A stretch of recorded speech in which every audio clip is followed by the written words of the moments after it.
Joe Rogan Podcast. Check it out. The Joe Rogan Experience. Train by day, Joe Rogan Podcast by night, all day. All right, so if there's a doomsday clock for AI, and where we're fucked, what time is it? If midnight is, we're fucked. We're getting right into it. You're not even going to ask us what we had for breakfast. No. Jesus. Okay. Let's get freaked out. Well, okay. So there's one. Without speaking to like the fucking doomsday dimension right at the end, there's a question about like where are we at in terms of AI capabilities right now, and what do those timelines look like? Right. There's a bunch of disagreement. One of the most concrete pieces of evidence that we have recently came out of a lab, an AI kind of evaluation lab called Meter. And they put together this test. Basically, it's like you ask the question, pick a task that takes a certain amount of time, like an hour. It takes like a human a certain amount of time. And then see like how likely the best AI system is to solve for that task. Then try a longer task. See like a 10-hour task. Can it do that one? And so right now what they're finding is when it comes to AI research itself, so basically like automate the work of an AI researcher, you're hitting 50% success rates for these AI systems for tasks that take an hour long. And that is doubling right now it's like every 4 months. So like you had tasks that you could do, a person does in 5 minutes, like, ordering an Uber Eats, or like something that takes like 15 minutes, like maybe booking a flight or something like that. And it's a question of like, how much can these AI agents do, right? Like from 5 minutes to 15 minutes to 30 minutes. And in some of these spaces like research, software engineering. Mm-hmm. And it's getting further and further and further. And doubling, it looks like, every 4 months. So if you extrapolate that, you basically get to tasks that take a month to complete. Like by 2027, tasks that take an AI researcher a month to complete, these systems will be completing with like a 50% success rate. So you'll be able to have an AI on your show and ask it what the doomsday clock is like by then. It probably won't laugh. It'll have a terrible sense of humor about it. But Just make sure you ask it what it had for breakfast before you start, I guess. Yeah. What about quantum computing getting involved in AI? Honestly, I don't think it's – if you think that you're going to hit human-level AI capabilities across the board, say 2027, 2028, which when you talk to some of the people in the labs themselves, that's the timelines they're looking at. They're not confident, they're not sure, but that seems pretty plausible. If that happens, really there's no way we're going to have quantum computing that's going to be giving enough of a bump to these techniques. You're going to have standard classical computing. One way to think about this is that the data centers that are being built today are being thought of literally as the data centers that are going to house like the artificial brain that powers superintelligence, human level AI when it's built in like 2027, something like that. So how knowledgeable are you when it comes to quantum computing? So a little bit. I mean, I did my my grad studies in like the foundations of quantum mechanics. Oh, great. Well, it was a mistake, but I appreciate it for the purposes. Why was it a mistake? So academia is this like kind of funny thing. It's really bad culture. It teaches you some really terrible habits. So basically my entire life after academia, and Ed's too, was unlearning these like terrible habits of it's all zero sum, basically. It's not like when you're working in startups. It's not like when you're working in tech where you build something and somebody else builds something that's complementary and you can team up and just like make something amazing. It's always wars over who gets credit, who gets their name on the paper. Did you cite this fucking stupid paper from 2 years ago because the author has an ego and you got to be on? I was literally at one point. I'm not going to get any details here, but like there was a collaboration that we ran with like this fairly well-known guy, and my supervisor had me like write the emails that he would send from his account so that he was seen as like the guy who is like interacting with this bigwig. That kind of thing is like doesn't tend to happen in startups, at least not in the same way, because everybody's... So he wanted credit for he wanted to seem like he was the genius who was facilitating this? For sounding smart on email. Ew. Right? But that's happens everywhere. Dude, and the reason it happens is that these guys who are like professors, or even not even professors, just like your postdoctoral guy who's like supervising you, they can write your letters of reference and control your career after that lab. they got so you can by the do, balls, They can do like- whatever. And so what Jer God, did, it's just like a movie. totally, it's gross. Like a It's gross disgusting. movie. It's like a gross boss in a movie that wants to take credit for your work. And it's real. It's rampant. And the way to escape it is to basically just be like, fuck this. I'm going to go do my own thing. And so Yeah. Jer dropped out of grad school to come start a company. And I mean, honestly, even that, it took both of us like a few years to like unfuck our brains and unlearn the bad habits we learned. It was really only a few years later that we started like really, really getting a good flow going. You're kind of disconnected from the, like base reality when you're in the ivory tower, right? Right. Like if there's something beautiful about, and this is why we spent all our time in startups, but there's something really beautiful about like, it's just a bunch of assholes, us, and like no money and nothing, and a world of like potential customers. And it's like, you actually, it's not that different from like stand-up comedy in a way. Like your product is, can I get the laugh, right? Like something like that. And it's unforgiving. If you fuck up, it's like silence in the room. It's the same thing with startups. Like the space of products that actually works is so narrow, and you got to obsess over what people actually want. And it's so easy to fool yourself into thinking that you've got something that's really good because your friends and family are like, oh no, sweetie, you're doing a great job. Like what a wonderful life. I would totally use it. I totally see all that stuff, right? And I love that because it forces you to change. Yeah, the whole indoctrination thing in academia is so bizarre because there's these like hierarchies of powerful people, and just the idea that you have to work for someone someday and they have to take credit by being the person on the email. That will haunt me for days. Oh, it's I swear to repulsive. God, I'll be thinking about that for days now. I fucking can't stand people like that. It drives me nuts. One big consequence is it's really hard to tell who the people are who are creating value in that space too, right? Of course, sure, like- because it's just like television. One of the things about television shows is, so I'll give you an example. A very good friend of mine who's a very famous comedian had this show, and his agent said, we're going to attach these producers that'll help get it made. And he goes, well, what are they going to do? He goes, they're not going to do anything. It'll just be in name. He goes, but they're going to get credit. He goes, yeah. He goes, fuck that. He goes, no, listen. This is better for it. The show. It'll help the show. Right. He goes, but then they'll have, they'll have a piece of the show. He's like, yes, but it's a matter of whether the show gets successful or not, and this is a good thing to do. And he's like, what are you talking about? But it was a conflict of interest because this guy the agent was representing these other people. Oh, holy shit. But Yeah. this is completely common. Yeah. So there's these executive producers that are on shows that have zero to do with it.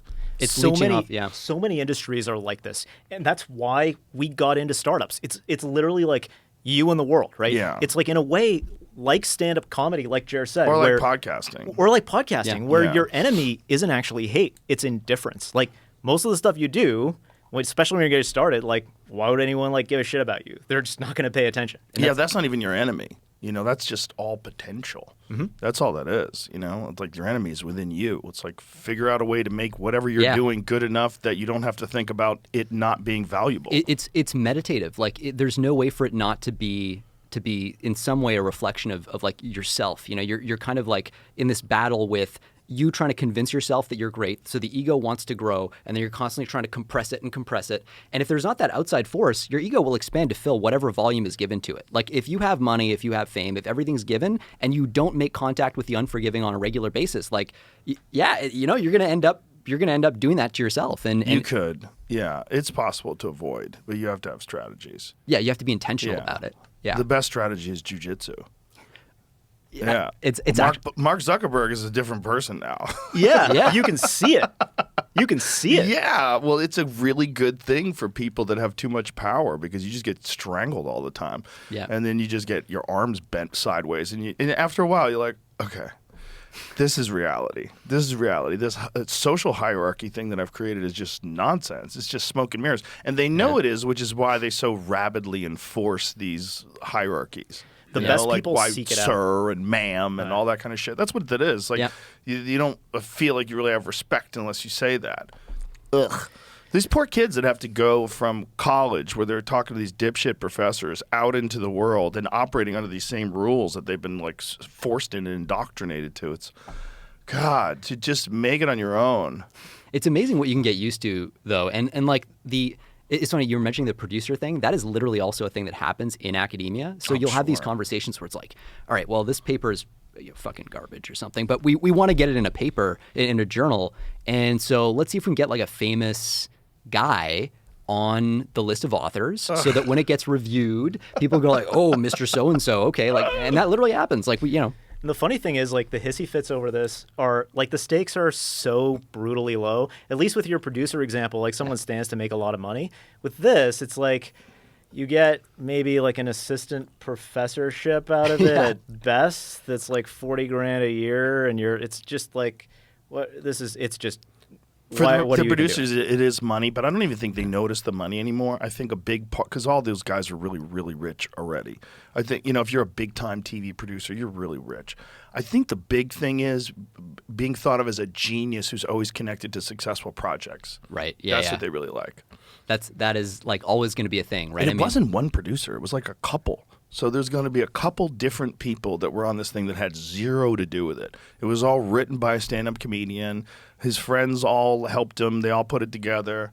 And then he was like, no. He wound up firing his agent over it. Oh, shit. Oh, geez. Okay. Yeah. Good for him. I mean, yeah. Like, get the fuck out of here. At a certain point for the producers, too, it's kind of like you'll have people approaching you for help on projects that look nothing like projects you've actually done. So I feel like it just adds noise to your universe. Like, if you're actually trying to build cool shit, you know what I mean? Like, some people just want to be busy. They just want more things happening, and they think more is better. More's not better, because more is energy that takes away from the better, whatever the important shit is. Like, the focus. You only have so much time until AI takes over. And then you'll have all the time in the world, because no one will be employed, and everything will be automated. We'll all be on universal basic income. And that's it. That's a show. That's the end. That's a sitcom. That's a sitcom. A bunch of poor people existing on $250 a week. Oh, I would watch that. Yeah, because the government just gives everybody that. That's what you live off of. Like, weird shit is cheap. Like the stuff that's like all like, well, the stuff you can get from chatbots and AI agents is cheap, but like food is super expensive or something. Anyway. Yeah, organic food's you're gonna have to kill people for it. Well, you will eat people. It will be like a Soylent world. Right. Hey, literally gonna be Soylent that. Green. Soylent Green. Nothing's more free range than people, though. That's true. Depends on what they're eating, though. It's just like animals. You know, you don't want to eat a bear that's been eating salmon. They taste like shit. Yeah, I know. I didn't know that. Yeah. Yeah, I've been eating people my taste bear like wrong this entire time. So back to the quantum thing. So quantum computing is infinitely more powerful than standard computing. Would it make sense then that if quantum computing can run a large language model, that it would reach a level of intelligence that's just preposterous? So yeah, one way to think of it is like there are problems that quantum computers can solve way, way, way, way better than classical computers. And so like the numbers get absurd pretty quickly. It's like problems that a classical computer couldn't solve if it had the entire lifetime of the universe to solve it. Right. A quantum computer, right, in like 30 seconds, boom. But the flip side, like there are problems that quantum computers just like can't help us accelerate. The kinds of like one classic problem that quantum computers help with is this thing called like the traveling salesman paradox or problem, where you have like a bunch of different locations that a salesman needs to hit, and what's the best path to hit them most efficiently. That's like kind of a classic problem if you're going around different places and have to make stops. There are a lot of different problems that have the right shape for that. A lot of quantum machine learning, which is a field, is focused on how do we take standard AI problems, like AI workloads that we want to run, and like massage them into a shape that gives us a quantum advantage. And it's a nascent field. There's a lot going on there. I would expect, like my personal expectation is that we just build the human level AI and very quickly after that super intelligence without ever having to factor in quantum. But it's could you define that for people? What's the difference between human level AI and super intelligence? Yeah. So yeah, human level AI is like AI. You can imagine like it's AI that is as smart as you are in, let's say, all the things you could do on a computer. So, you can order food on a computer, but you can also write software on a computer. You can also email people and pay them to do shit on a computer. You can also trade stocks on a computer. So it's like as smart as a smart person for that. Super intelligence, people have various definitions, and there are all kinds of like honestly hissy fits about like different definitions. Generally speaking, it's something that's like very significantly smarter than the smartest human. And so you think about it, it's kind of like it's as much smarter than you as you might be smarter than a toddler. And you think about that, and you think about like how would a toddler control you? It's kind of hard. Like you can outthink a toddler pretty much like any day of the week. And so superintelligence gets us at these levels where you can potentially do things that are completely different, and basically, new scientific theories. And last time we talked about, new stable forms of matter that were being discovered by these kind of narrow systems. But now you're talking about a system that is like has that intuition combined with the ability to talk to you as a human and to just have really good like rapport with you, but can also do math. It can also write code. It can also like solve quantum mechanics, and has that all kind of wrapped up in the same package. And so one of the things too that by definition, if you build a human level AI, one of the things it must be able to do as well as humans is AI research itself. Yeah. Or at least the parts of AI research that you can do in just like software, like, by coding or whatever these systems are designed to do. And so one implication of that is you now have automated AI researchers. And if you have automated AI researchers, that means you have AI systems that can automate the development of the next level of their own capabilities. Right. And now you're getting into that whole, singularity thing where it's an exponential that just builds on itself and builds on itself, which is kind of why, a lot of people argue that like if you build human level AI, superintelligence can't be that far away. You've basically unlocked everything. And we kind of have gotten very close, right? Like it's past the Fermi, not the Fermi paradox. The what is it? The God damn it! We were just talking about them the other day. Yeah, the test. The the Turing test. Turing test. Yeah. Thank you. We were just talking about how horrible what happened to him was. They chemically castrated him because he was gay. Yeah. Horrific. He winds up killing himself. The guy who figures out what's the test to figure out whether or not AIs become sentient. And by the way, he does this in 1950 something? Oh yeah. Alan Turing is the guy was a beast, right? How did he think that through? He invented computers. He invented basically the concept that underlies all computers. Like he was like an absolute beast. He was a code breaker. He broke the Nazi codes, right? And he also wasn't even the first person to come up with this idea of machines building machines, and there being implications like human disempowerment. So if you go back to, I think it was like the late 1800s, and I don't remember the guy's name, but he sort of like came up with this. He was observing the Industrial Revolution and the mechanization of labor and kind of starting to see more and more, like if you zoom out, it's almost like you have humans are an ant colony, and the artifacts that colony is producing that are really interesting are these machines. Yeah. You kind of like look at the surface of the Earth as this like gradually increasingly mechanized thing, and it's not super clear if you zoom out enough, like what is actually running the show here? Right. Like you've got humans servicing machines, humans looking to improve the capability of these machines at this frantic pace. Like they're not even in control of what they're doing. Economic forces are pushing. Are we the servant of the master, right? At a certain point, like, and the whole thing is like, especially with a competition that's going on between the labs, but just kind of in general, you're at a point where like, do the CEOs of the labs, like they're these big figureheads, they go on interviews, they talk about what they're doing and stuff. Do they really have control over any part of the system? The economy's in this like almost convulsive fit, right? Like you can almost feel like it's hurling out AGI, and like for as one kind of data point here, like all these labs, so OpenAI, Microsoft, Google. Every year, they're spending like an aircraft carrier worth of capital, individually, each of them, just to build bigger data centers, to house more AI chips, to train bigger, more powerful models. And that's like, so we're actually getting to the point where if you look at on a power consumption basis, like we're getting to, 2, 3, 4, 5% of U.S. power production if you project out into the late 2020s.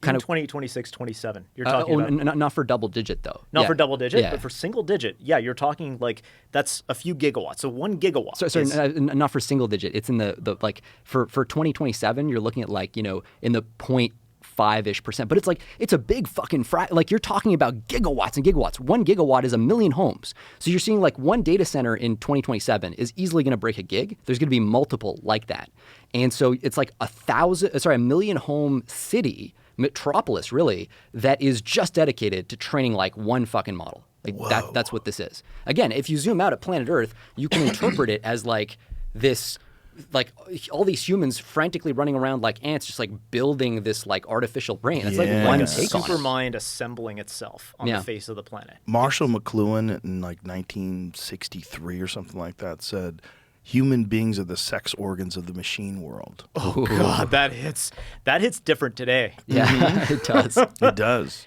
I've always said that if we were aliens, or if aliens came here and studied us, they'd be like, what is the dominant species on the planet doing? Well, it's making better things. Yeah. That's all it does.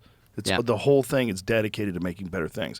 And all of its instincts, including materialism, including status, keeping up with the Joneses, all that stuff is tied to newer, better stuff. You don't want old shit. Yeah. You want new stuff. You don't want an iPhone 12. You know, what are you doing, you loser?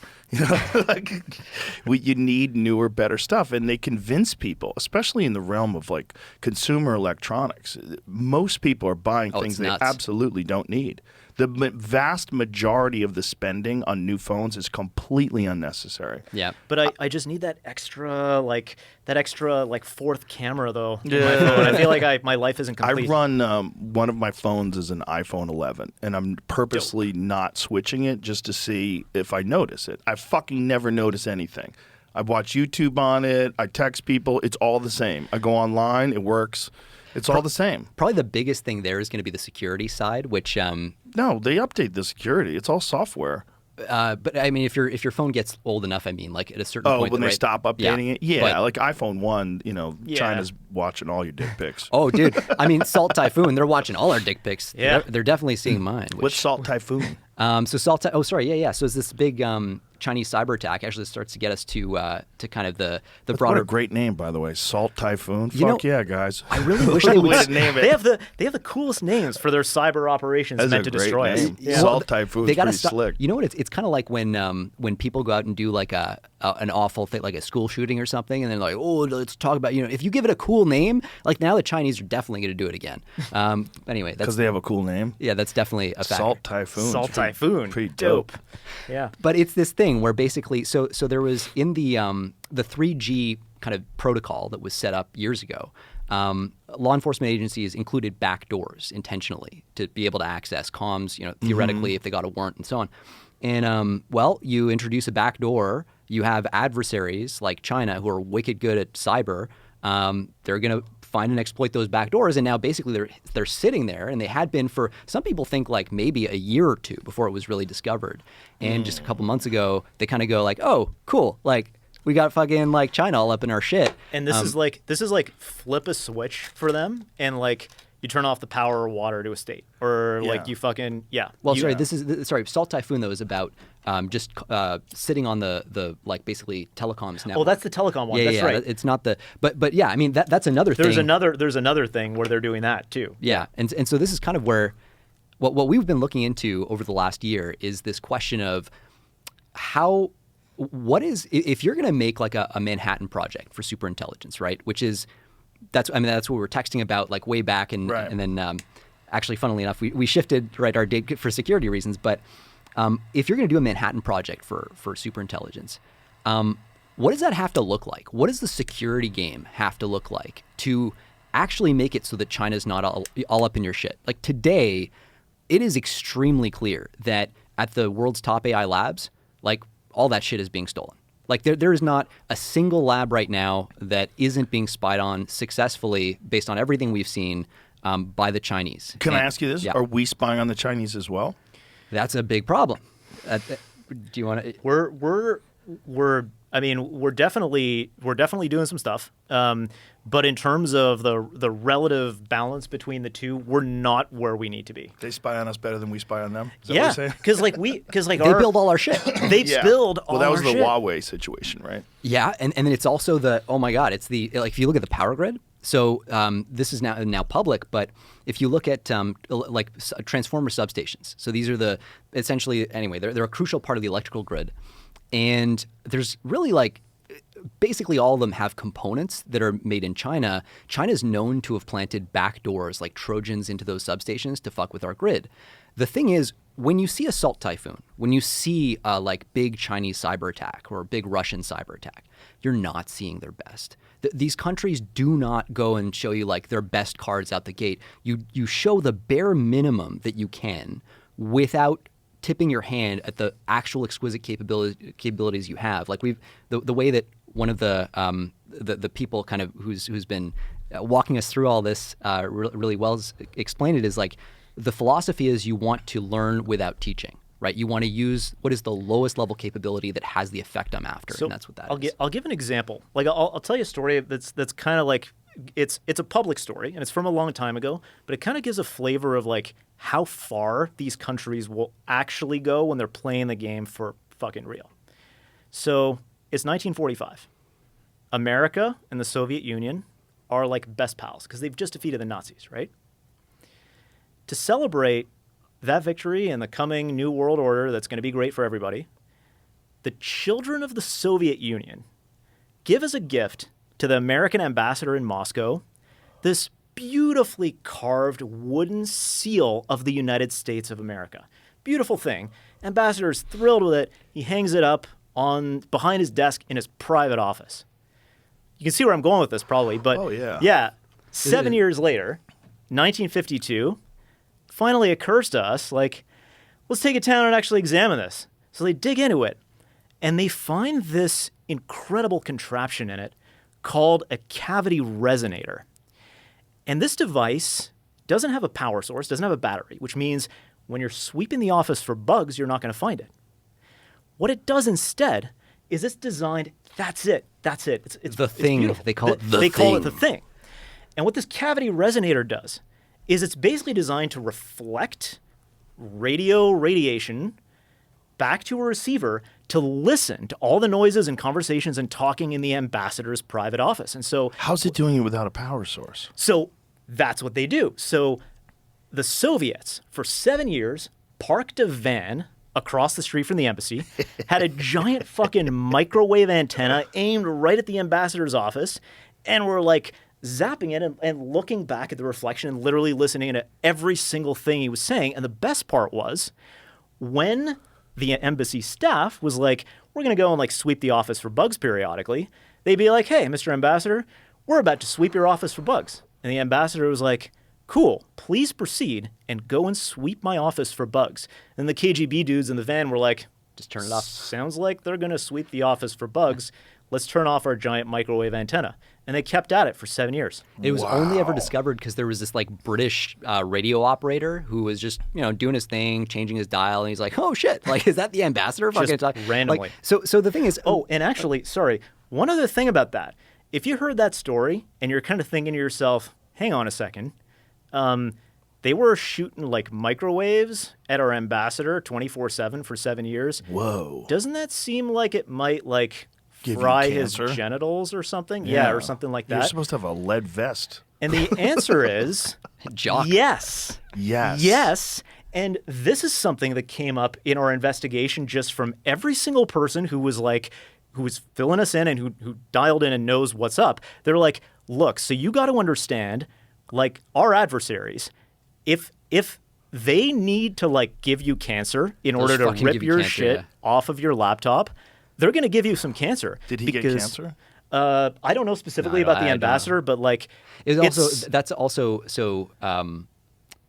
We're limited to what we can say. There's actually people that you talk to later that can go in more detail here, but older technology like that, like kind of lower powered, so you're less likely to look at that. Nowadays, we live in a different world. The guy that invented that microphone his last name is Theremin. He invented this instrument called the theremin, which is a fucking really interesting thing. Oh, he's just moving his hands? Yeah, your hands control it waving over this. What? It's a fucking wild instrument. Have you seen this before, Jamie? Yeah, I saw Juicy J playing it yesterday on Instagram. He's like practicing. It's a fucking cool ass thing. That's also pretty good at it too. That's, Yeah. There's both hands are controlling it by moving in and out in space, X, Y. I honestly don't really know how the fuck it works, but Wow. I've seen it. Yeah, it's cool. That is wild. It's also a lot harder to do than it seems. So the Americans tried to replicate this for years and years and years without really succeeding. And anyway, that's all kind of part I of have a friend who used to work for an intelligence agency, and he was working in Russia. And they found that the building was bugged with these super sophisticated bugs that operate. Their power came from the swaying of the building. Get out. I've never heard The that one swaying before. of just like your watch. Like I have a mechanical watch on, so Yeah. when I move my watch, it Powers up. It powers up the spring and it keeps the watch. That's how an automatic mechanical watch works. They figured out a way to, just by the subtle swaying of the building in the wind, that was what was powering this listening device. So this is the thing, right? Like I mean, what the fuck? well, the things that nation states. What's up, Jamie? Google says that's what was powering this thing, the Great Seal bug, which I think Really? is the thing. So Is another one? No. But oh, this is so you can actually see in that video. I think there was a YouTube. Yeah. So Same kind of thing, Jamie? I typed in Russia spy bug building sway. The thing is what pops up, The thing. which is what we were just talking about. Oh, that thing. So that's powered the same Oh, I way by think the that's- sway of the That's- building? I don't. I think it was powered by radio frequency emission. So there may be another thing related to it. I'm not Huh. sure, but yeah. The only- Maybe Google's a little confused. don't know. All right. Maybe it's the word sway is what's throwing it off. But it's a great catch, and the only reason we even know that too is that when the U-2s were flying over Russia, they had a U-2 that got shot down in 1960. The Russians go like, like friggin' Americans like spying on us. What the fuck? I thought we were buddies. Or what? Well, it's the 60s. I obviously didn't think that, but and then the Americans are like, okay, bitch, look at this, and they brought out the seal, and that's how it became public. It was basically like the response to the Russians saying like, Wow. Yeah. Yeah. They're all dirty. Oh, yeah. everybody- Everyone's spying on everybody. that's the thing. And I think they probably all have some sort of UFO technology. We need to talk about that. When We we're- can turn off our mics and. I'm 99% sure a lot of that shit is ours. you need to talk to some of the. I've Anyway, been talking to people. I'm Yeah. I'm I've been sure talking to a lot of people. there might be some other people that you'd be interested in I would chatting very with. much be interested. Here's the problem. Some of the people I'm talking to, I'm positive they're talking to me to give me bullshit. Because I'm a Are we on your blabbermouth. list? Are you like No, you guys aren't on the list. But there's certain people I'm like, okay, maybe most of this is true, but some of it's not on purpose. There's that. I guarantee you, I know I talk to people that don't tell me the truth. Yeah. It's an interesting problem in like all intel, right? Because there's always the mix of incentives is so fucked. Like the adversary's trying to add noise into the system. You got pockets of people within the government that have different incentives from other pockets. And then you have top secret clearance and all Yeah. sorts of other things that are going on. Yeah, Yeah. One guy that texted me, he's like, the guy telling you that they aren't real is literally involved in these meetings. So stop. Just stop listening to him. It's like one of the techniques, right?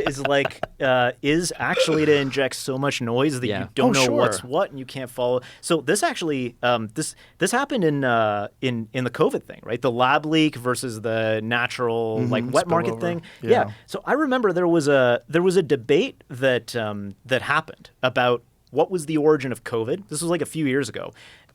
It was like an 18 or 20 hour long YouTube debate, just like punishingly long. And it was like there was $100,000 bet either way on who would win. And it was like lab leak versus wet market. And at the end of the 18 hours, the conclusion was like one of them won, but the conclusion was like it's basically 50-50 between them. And then I remember like hearing that and talking to some folks and being like, hang on a second. So you got to believe that whether it came from a lab or whether it came from a wet market, one of the top 3 priorities of the CCP from a propaganda standpoint is like, don't get fucking blamed for COVID. And that means they're putting like $1 to $10 billion and some of their best people on a global propaganda effort to cover up evidence and confuse and blah, blah, blah. You really think that your 50%, like that confusion isn't coming from that incredibly resourced effort? Like they know what they're doing. Particularly when different biologists and virologists who weren't attached to anything were talking about like the cleavage points and this different aspects of the virus that appeared to be genetically manipulated. Yeah. The fact that there was only one spillover event, not multiple ones. None of it made any sense. All of it seemed like some sort of genetically engineered virus. It seemed like gain-of-function research, and Yeah. they early emails were talking about that. But and even- then even the- everybody changed their opinion. And even the taboo, right, against talking about it through that lens. Oh yeah, total propaganda. It's Yep. racist. Yeah, I which mean, is that- crazy because nobody thought the Spanish flu was racist, and it didn't even really come from Spain. Yeah, that's true. Yeah, It yeah, came yeah. from Kentucky. It I was, didn't know that. Yeah, I Well, think that's- it was Kentucky or Virginia. That's- Where that's, does the um, Spanish flu originate from? But nobody got mad. Well, that's because the state of Kentucky has an incredibly sophisticated propaganda machine and pinned it It on might not have been Spanish. Kentucky. It was, but it was. I think it was an agricultural thing. Huh. Kansas. Kansas. Thank you. Yeah, goddamn Kansas. Uh, You know, Kansas. I've always said that. I've always Likely always said originated in the that. United States. H1N1 strain that had genes of avian origin. By the way, this is people always talk about the Spanish flu. If it was around today, everybody would just get antibiotics and we'd be fine. So this whole mass die off of people. It would be like the Latinx flu, and we would be The Latinx we would just- flu? The Latinx flu. That's what it would be. That's what it That would one didn't stick at all. That didn't stick. Latinx. No. There's a lot of No. people like claiming they never used it, and they pull up old videos of them. Yeah. Like that's a dumb one. Like it's literally a gendered language. You fucking idiots. like you can't just do That's true. that. That's true. Latinx, It shut went up. on for a while though. Like it Sure, there's a everything goes on period- for a while. Yeah. So think about how long they did lobotomies. They did lobotomies for 50 fucking years before they went, Holy hey, maybe we should stop doing this. It was like the same attitude that got Turing chemically castrated, right? I mean, Actually, like, yes. hey, let's just Right. get in there and like, Yeah. fuck around a bit and see. Well, what, this is before they had SSRIs and all sorts of other interventions. But Yeah. what was the year lobotomies?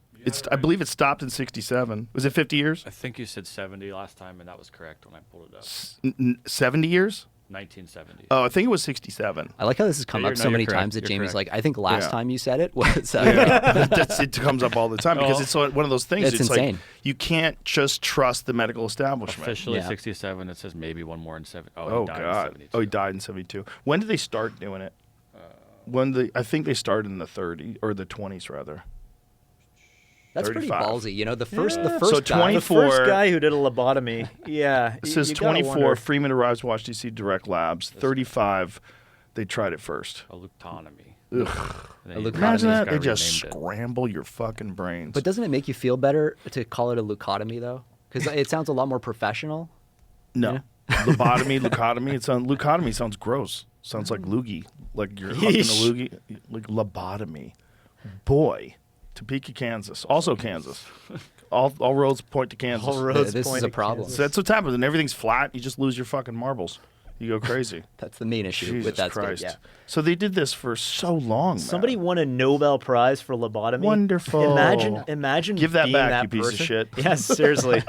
You're kind of like, you don't want to display it up in your shelf. It's But just it's like, it's just a good indicator. It's like it should let you know that oftentimes science is incorrect, and that oftentimes, unfortunately, people have a history of doing things, and then they have to justify that they've done these things. Yeah. And they, But now there's so much more tooling too, right? If you're a nation state and you want to fuck with people and inject narratives into the Oh, ecosystem, yes. right? Like the whole idea of autonomous AI agents too, like having these basically like Twitter bots or whatever bots. Like a lot of one thing we've been thinking about too on the side is like the idea of audience capture, right? You have like big people with high profiles and kind of gradually steering them towards a position by creating bots that like through comments, through right, upvotes, it's 100%. it's It's absolutely real. Yeah, Yeah. And a couple of the big a couple of big accounts on X that we're in touch with have sort of said like, yeah, especially in the last 2 years, it's actually become hard, like especially the thoughtful ones, right? It's become hard to like stay sane, not on X, but like across social media, on all the platforms. And that is around when, it became possible to have AIs that can speak like people, 90%, 95% of the time. And so you have to imagine that, yeah, adversaries are using this and doing this and pushing the frontier. No doubt. They'd Be fools if they didn't. Oh, yeah. do it. 100%. You have to 100%. do it because for sure we're doing that. And this is one of the things where, like it used to be. So OpenAI actually used to do this assessment of their AI models as part of their kind of what they call their preparedness framework that would look at the persuasion capabilities of their models as one kind of threat vector. They pulled that out recently, which is kind of like, Why? you can argue that it makes sense. I actually think it's somewhat concerning because one of the things you might worry about is if these systems, sometimes they get trained through what's called reinforcement learning. Potentially, you could imagine training these to be super persuasive by having them interact with real people and practice at convincing them to do specific things. If you get to that point, these labs ultimately will have the ability to deploy agents at scale that can just persuade a lot of people to do whatever they want, including pushing legislative agendas, vote like and even electoral. help them prep for meetings with the Hill, the administration, whatever, and like how should I convince this person to do that? Yeah. Well, they'll do that with text messages. Make it more business-like. Yep. Make it friendlier. Make it more jovial. But this is like the same optimization pressure that keeps you on TikTok. That same addiction. Imagine that applied to persuading you of some fact, right? Yeah. That's On the other hand, maybe a few months from now, we're all just going to be very, very convinced that it was all fine and it's no big deal. Yeah, maybe they'll get so good that it'll make sense to you. Maybe they'll just be right. That's how that shit works. Yeah, it's a confusing time period. We've talked about this ad nauseum, but it bears repeating. There's former FBI analyst who investigated Twitter before Elon bought it said that he thinks it's about 80% bots. Yeah. Yeah, 80%. That's one of the reasons why the bot purge, when Elon acquired it and started working on it, is so important. There needs to be the challenge is detecting these things is so hard, right? So increasingly, hard. More and more, they can hide basically perfectly. How do you tell the difference between a cutting edge AI bot and a human? Just from you can't because you they actually can can't generate AI images of a family, of a backyard barbecue, post all these things up and make it seem like it's real. Yep. Especially now, AI images are insanely good now. They're They're really bananas. It's crazy. And if you have a person, you could take a photo of a person and manipulate it in any way you'd like. And then now this is your new guy. You could do it instantaneously. And then this guy has a bunch of opinions on things and seems to always align with the Democratic Party. But whatever. He's a good guy. He's a family man. Look, he's out in this barbecue. He's not even a fucking human being. And people are arguing with this bot, back and forth. And you'll see it on any social issue. You see it with Gaza and Palestine. You see it with abortion. You see it with religious freedoms. Yeah. You just see these bots. You see these arguments. And, you see, various levels. You see, the extreme position. And then you see a more reasonable centrist position. But essentially what they're doing is they're consistently moving what's okay further and further in a certain direction. And in fact, it's both directions. It's right. You know how when you're trying to you're trying to capsize a boat or something, you're fucking with your buddy on the lake or something. So you push on one side, then you push on the other side, then you push until eventually it capsizes. This is kind of our electoral process is already naturally like this, right? We go we have a party in power for a while, and then they get they basically get you get tired of them and you switch, and that's kind of the natural way how democracy works or in a republic. But the way that adversaries think about this is they're perfect. This swing back and forth, all we have to do is when it's on this way, we push and push and push and push until it goes more extreme, and then there's a reaction to it, right? And then I swing it back, and we push and push and push on the other side until eventually something breaks, and that's the risk. Yikes. Yeah. It's also the organizations that are doing this, we already know this is part of Russia's MO, China's MO, because back when it was easier to detect, we already could see them doing this shit. So there was this website called This Person Does Not Exist. It still exists surely now, but it's kind of superseded. Old. Yeah. But you would every time you refresh this website, you would see a different human face that was AI generated.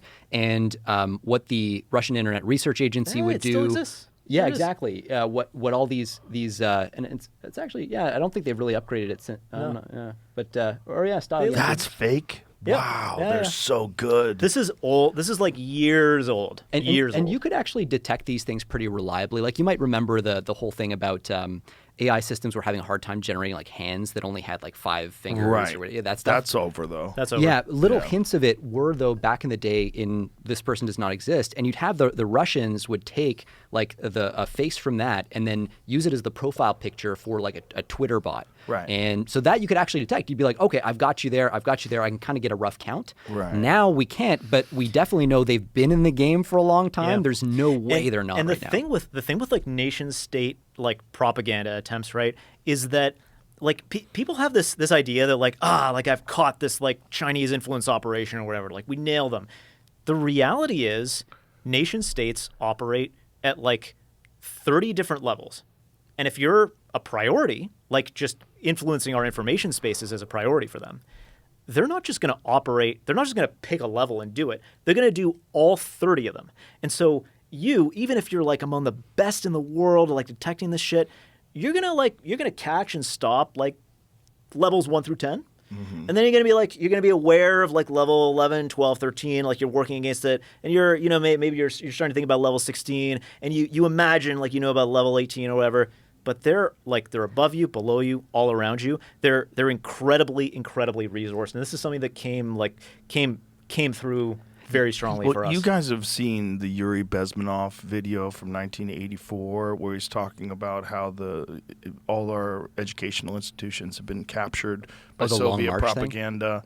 It was talking about Marxism, how it's been injected into school systems, and how you have essentially 2 decades before you're completely captured by these ideologies, and it's going to permeate and destroy all of your confidence in democracy. And he was 100% correct. And this is before these kind of tools, because like the vast majority of the exchanges of information right now are taking place on social media. The vast majority of debating about things, arguing, all taking place on social media. And if that FBI analyst is correct, 80% of it's bullshit, which is really wild. Well, and you look at like some of the documents that have come out. I think it was like I think it was the CIA game plan, right, for regime change or like undermining, like how do you do it, right? Have multiple decision makers at every level, right. All these things, and like what a surprise! That's exactly what like the U.S. bureaucracy looks like today. Slow everything down, make change impossible, make it so that everybody gets frustrated with it and they give up hope.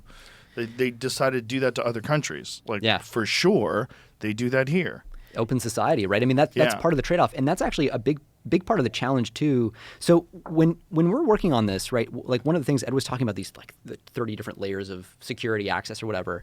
One of the consequences is you bump into a team like the teams we ended up working with on this project were folks that we bumped into after the end of our last investigation, who kind of were like, we talked about last year.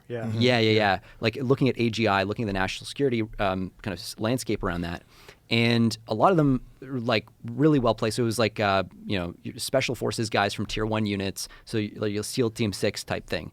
And because they're so like in that ecosystem, you'll see people who are like ridiculously specialized and competent, like the best people in the world at doing whatever the thing is, like to break this security. And they don't know often about like another group of guys who have a completely different capability set. And so what you find is like you're indexing like hard on this vulnerability, and then suddenly someone says, "Oh yeah, but by the way, I can just hop that fence." So like the really funny thing about this is like most or even like almost all of the really like elite security people kind of think that like all the other security people are dumbasses, even when they're not. Or like they're biased in the direction of, because it's so easy when everything's like stovepiped. But so most people who say they're like elite at security actually are dumbasses. Because most security is like about checking boxes and like SOC 2 compliance and shit like that. But what it is it's like, so everything's so stovepiped. That you literally can't know what the exquisite state of the art is in another domain. So it's a lot easier for somebody to come up and be like, "Oh yeah, like I'm actually really good at this other thing that you don't know." And so figuring out who actually is we had this experience over and over where like, you run into a team and then you run into another team, they have an interaction, you're kind of like, "Oh, interesting." So like, like these are the really kind of the people at the top of their game. And that's been this very long process to figure out like, okay, what does it take to actually secure our critical infrastructure against like CCP, for example, like Chinese attacks, if we're building a superintelligence project. And it's this weird like kind of challenge because of the stovepiping. No one has the full picture, and like we don't think that we have it even now, but definitely don't know of anyone who's come like that, like this close to it. The best people are the ones who, when they encounter another team and other ideas and start to engage with it, are like, instead of being like, oh, like you don't know what you're talking about, who just like actually lock on and go like, that's fucking interesting. Tell me more about that. Right. Yeah. People that have control of their ego. Yes. 100%. With everything. The Yeah. best of With the everything best, in life. the best of the best, like got there by eliminating their ego as much as they could. Yeah. Always the way it is. Yeah, and it's also like the fact of the 30 layers of the stack or whatever it is of all these security issues means that no one can have the complete picture at any one time, and the stack is changing all the time. People are inventing new shit. Things are falling in and out of, and so figuring out what is that team that can actually get you that complete picture is an exercise. You can't really do. It's hard to do it from the government side because you got to engage with data center building companies. You got to engage with the AI labs, and in particular with like insiders at the labs who will tell you things that, by the way, the lab leadership will tell you the opposite of in some cases. And so like it's just this Gordian knot. Like it took us months to like pin down every kind of dimension that we think we've pinned down at this point. I'll give an example actually of that, like the trying to do the handshake, right, between different sets of people. So we were talking to one person who's thinking hard about data center security, working with like frontier labs on this shit, very much like at the top of her game, but she's kind of from like the academic space, kind of Berkeley, like the avocado toast kind of side of the spectrum, Mm-hmm. And she's talking to us. She'd reviewed the report we put out, the investigation we put out, and she's like, I think you guys are talking to the wrong people. And we're like, can you say more about that? And she's like, well, I don't think like you talk to tier 1 special forces. I don't think they like know much about that. We're like, okay, that's not correct, but can you say why? And she's like, I feel like those are just the people that like go and like bomb stuff. Blow And shit, we're like, blow shit up. blow Yeah. shit up. And it's understandable too, because like It I is, think a lot of it's people totally understandable. A lot of people have the wrong sense of like what a tier 1 asset actually can do. It's like, Well, that's ego on her part because she doesn't understand what they do. it's ego all the way down, right? I mean, like, but that's just a dumb thing to say if you literally don't know what they do and you say, don't they just blow stuff up? Where's my latte? That's a weirdly good impression, but She but to did her ask credit, about a latte She, after. she did, but to her Did credit, she talk in upspeak? You should fire everyone who talks in upspeak. she didn't talk in upspeak, but The moment they do that, you should just tell them to leave. There's no way you have an original thought. This is how you talk. China, can you get out of our data center? Yeah, please. Try to enjoy my avocado toast. I don't want to rip on that too much, though, Yeah. because this is the one really important factor here is all these groups have a part of the puzzle, and they're all fucking amazing. They are like world class at their own little slice, and a big part of what we've had to do is like bring people together, and they're people who've helped us immeasurably do this, but like bring people together and explain to them the value that each other has Right. in a way that's like that allows that bridge building to be made. And by the way, the tier 1 guys are the most like ego moderated of the people that we talk to. There's a lot of like Silicon Valley hubris going around right now where people are like, listen, like get out of our way. We'll figure out how to do this like super secure data center infrastructure. We got this. Why? Because we're the guys building the AGI, motherfucker. Like that's kind of the attitude. And it's like, cool, man. Like that's like a doctor having an opinion about like how to repair your car. I get that it's not the like elite kind of like, whatever, but someone has to help you build like a good friggin' fence. Like, I mean, it's not just that. Dunning-Kruger effect. And it's a mixed bag too, because like, yes, a lot of the hyperscalers like Google, Amazon, genuinely do have some of the best private sector security around data centers in the world, like hands down. The problem is there's levels above that, and the guys who like look at what they're doing and see what the holes are just go like, oh yeah, like I could get in there, no problem, and they can fucking do it.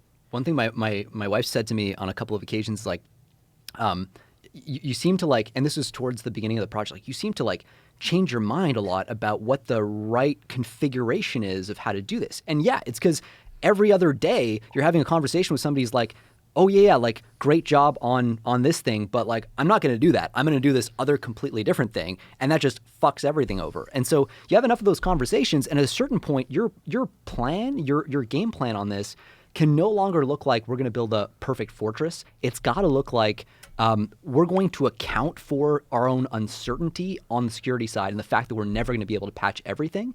Like you have to. I mean, it's like and that means you actually have to go on offense from the beginning, because like the truth is, and this came up over and over again, there's no world where you're ever going to build the perfect, exquisite fortress around all your shit and hide behind your walls like this forever. That just doesn't work, because no matter how perfect your system is and how many angles you've covered, like your adversary is super smart, is super dedicated. If you cede the field to them, they're right up in your face and they're reaching out and touching you, and they're trying to see like what your seams are, where they break.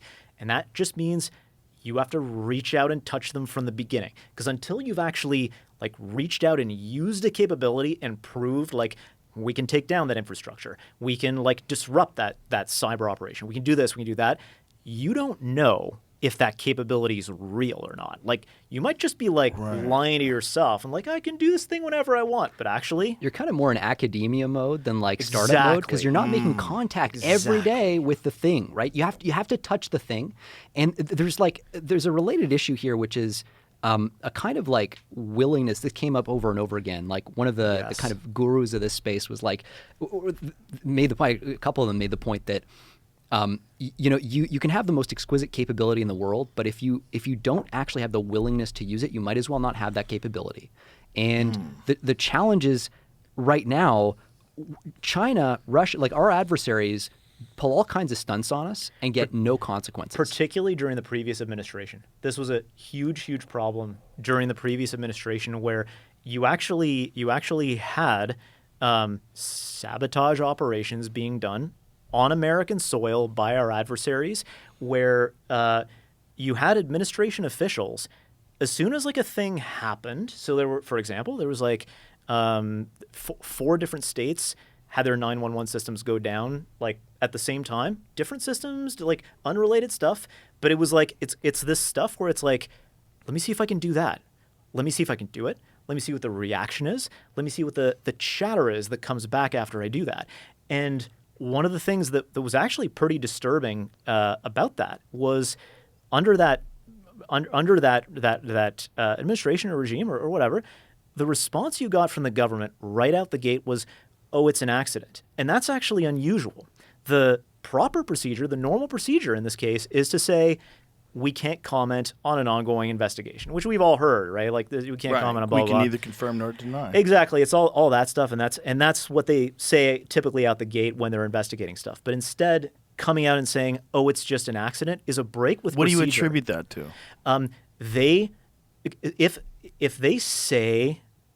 If they leave an opening or say, actually, this is an adversary action, we think it's an adversary action, they have to respond. The public demands a response, and they don't. They were There's a fear of escalation, fearful of escalating. So what ends up happening, right, is and by the way, that thing about like it's an accident comes out often before there would have been time for investigators to physically fly on site and take a look. Like there's no logical way that you could even know that at the time, and they're like, boom, that's an accident. Don't worry about it. So they have an official answer, and then their response is to just bury their head in the sand and not investigate. Right, because if you were to investigate, if you were to say, okay, we looked into this, it actually looks like it's fucking like country X that just did this thing. Right. If that's the conclusion, it's hard to imagine the American people not being like, what are we, like, we're letting these people injure our American citizens on U.S. soil, take out like U.S. National security, like or critical infrastructure, and we're not doing anything. Like the concern is about this, like we're getting in our own way of thinking like, oh, well, escalation is going to happen. And boom, we run straight to like, there's going to be a nuclear war. Everybody's going to die. Like when you do that, the peace between nations, stability does not come from the absence of activity. It comes from consequence. It comes from, just like if you have, an individual who misbehaves in society, there's a consequence and people know it's coming. You need to train your counterparts in the international community, your adversary, to not fuck with your stuff. Can I stop for a second? So are you essentially saying that if you have incredible capabilities of disrupting grids and power systems and infrastructure, you wouldn't necessarily do it, but you might try it to make sure it works a little bit. Exactly. And that this is probably the hints of some of this stuff because you've kind of you got to get your reps in, right? You got to get your reps in. It's like okay. So suppose that I went to you and was like, hey, I bet I can kick your ass. Like I bet I can like friggin' slap a rubber guard on you and like do whatever the fuck, right? And you were like, I love your expression, by the way. Yeah, you look really convinced. It's because I'm jacked, right? It's 'cause I'm no, fucking but jacked, there's right? people that look like you that can strangle me, believe it or not. Oh, there's that's a lot that's of pretty like hard. very high level Brazilian jiu-jitsu black belts that are just super nerds, and they don't lift weights at all. They only do jiu-jitsu, and if you only do jiu-jitsu, you'll have like a wiry body. Dude, that was heartless. So they that's- just slip that in. Like, there's like guys who look like you. It's like just It's not- real fucking look nerd. like intelligent people. No, I'm kidding. No, they're like some of the most brilliant people I've ever met. Really, that's the issue. It's No, like 100 data nerds get really involved in jiu-jitsu, and That's true. jiu-jitsu's data. But here's the thing. So that's exactly it, right? So if I told you, I bet I can tap you out, right? I'd And be like, where have you been training? well, right, but and if you're like, oh, and if my answer was, oh, I've just read a bunch of books. Oh, okay. You'd be like, oh, cool, let's go. Yeah. Like, right? Because making contact with reality is where Right. the fucking learning happens. Exactly. You can sit there and think all you want. Right. But unless you've actually played the chess match, unless you've reached out, touched, seen what the reaction is and all this stuff, you don't actually know what you think you know. And that's actually extra dangerous. If you're sitting on a bunch of capabilities and you have this like unearned sense of superiority because you Right. haven't used those exquisite tools, Right. like it's a challenge. And then you've got people that are head of departments, CEOs of corporations. Everyone has an ego. We've got it. Yeah. And this ties into like how basically the international order and quasi-stability actually gets maintained. So there's like above threshold stuff, which is like you actually do wars for borders and, there's the potential for nuclear exchange or whatever. Like that's like all stuff that can't be hidden, right? War games. Well, exactly, like all the war games type shit. But then there's below threshold stuff. The stuff that's like it's always like the stuff that's like, hey, I'm going to try to like poke you. Are you going to react? What are you going to do? And then if you do nothing here, then I go like, okay, what's the next level? I can poke you.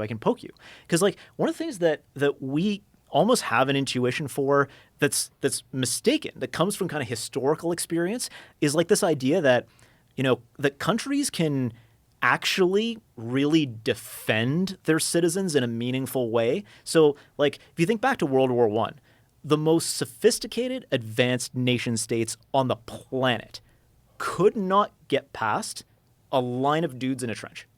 Like that was then they tried like thing after thing. Let's try tanks, let's try aircraft, let's try fucking hot air balloons, infiltration. And it literally like one side pretty much just ran out of dudes in that end of the war to put in their trench. And so we have this thought that like, countries can actually put boundaries around themselves and actually, but the reality is there's so many surfaces. The surface area for attacks is just too great. And so there's stuff like you can actually like, there's the Havana syndrome stuff where you look at this like ratcheting escalation, like, oh, let's like fry a couple of embassy staff's brains in Havana, Cuba. What are they going to do about it? Nothing? Okay, let's move on to Vienna, Austria, something a little bit more Western, a little bit more orderly. Let's see what they do there. Still nothing. Okay, what if we move on to frying like Americans' brains on U.S. soil, baby? And they went and did that. And so this is one of these things where like stability in reality in the world is not maintained through defense, but it's literally like you have like the Crips and the Bloods with different territories, and it's stable and it looks quiet. But the reason is that if you like beat the shit out of one of my guys for no good reason, I'm just gonna find one of your guys and I'll blow his fucking head off. And that keeps peace and stability on the surface.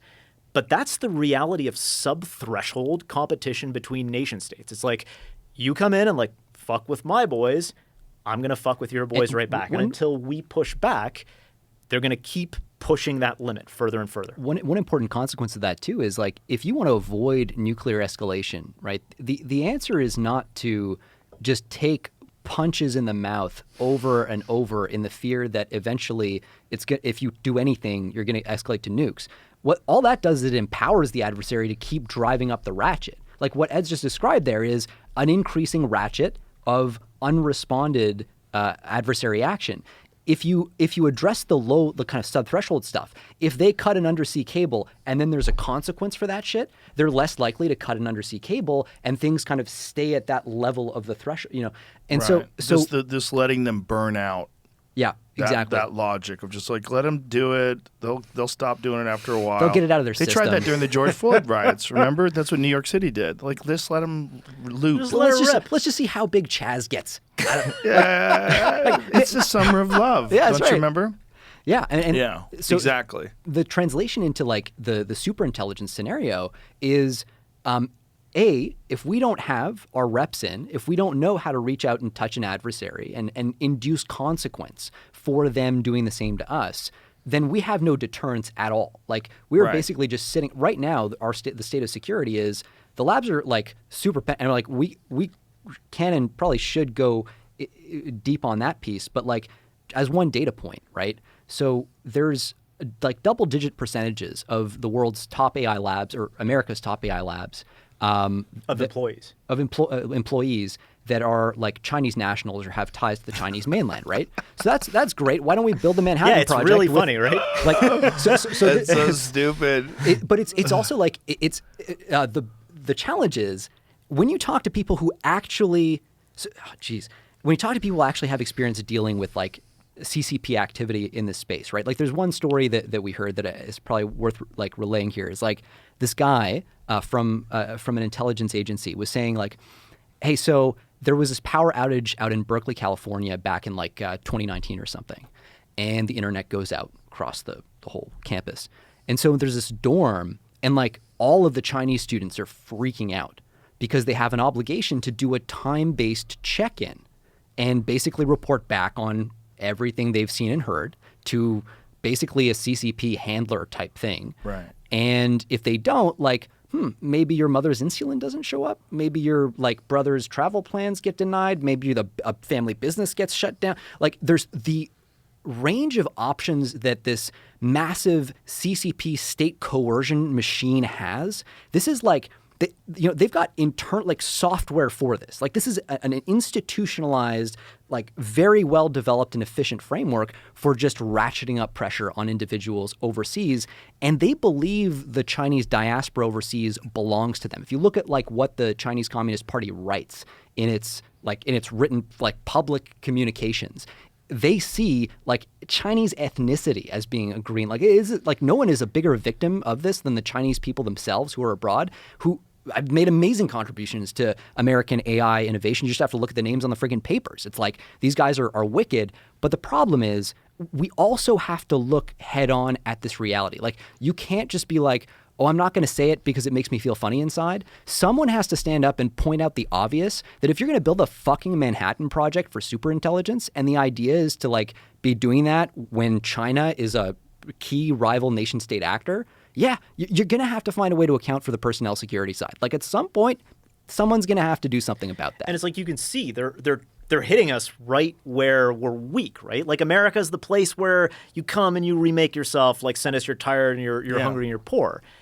And which is true and important. It's true and important, but they're playing right off of that because they know that we just don't want to look at that problem. You know?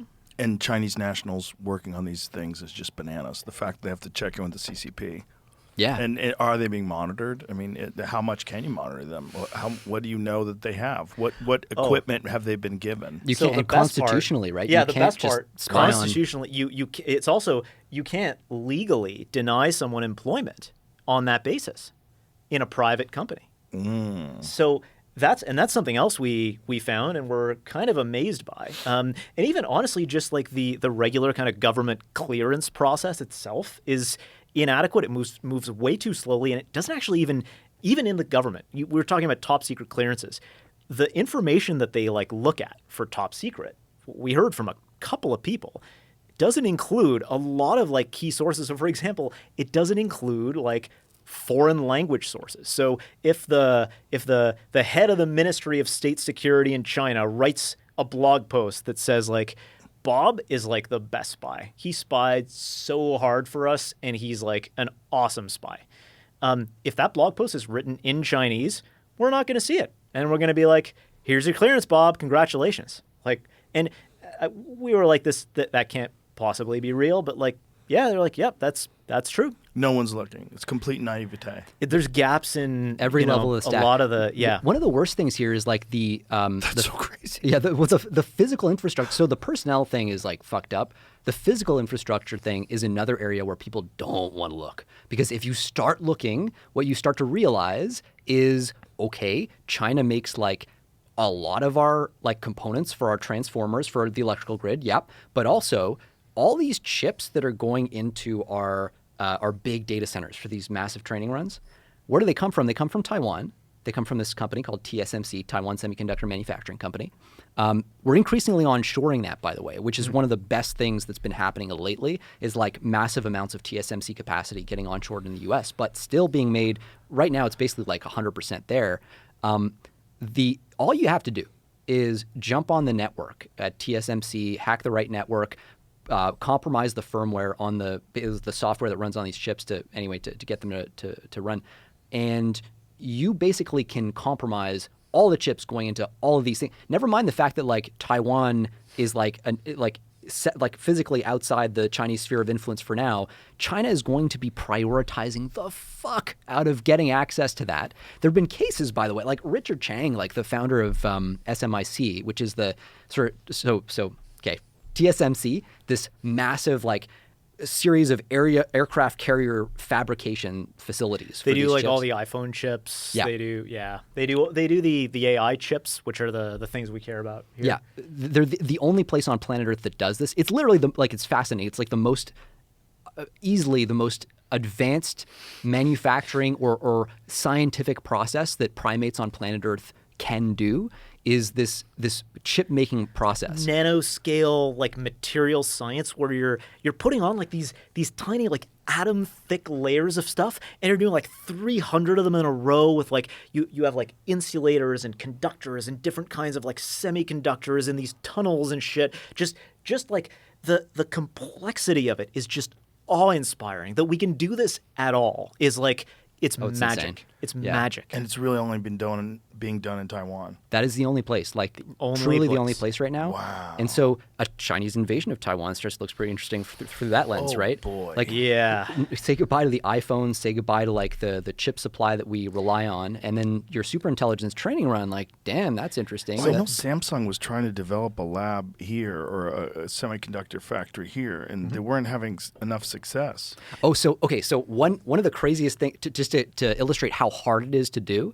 So you spend $50 billion, again, an aircraft carrier, we're throwing that around here and there, but an aircraft carrier worth of risk capital. What does that mean? That means you build the fab, the factory, and it's not guaranteed it's going to work.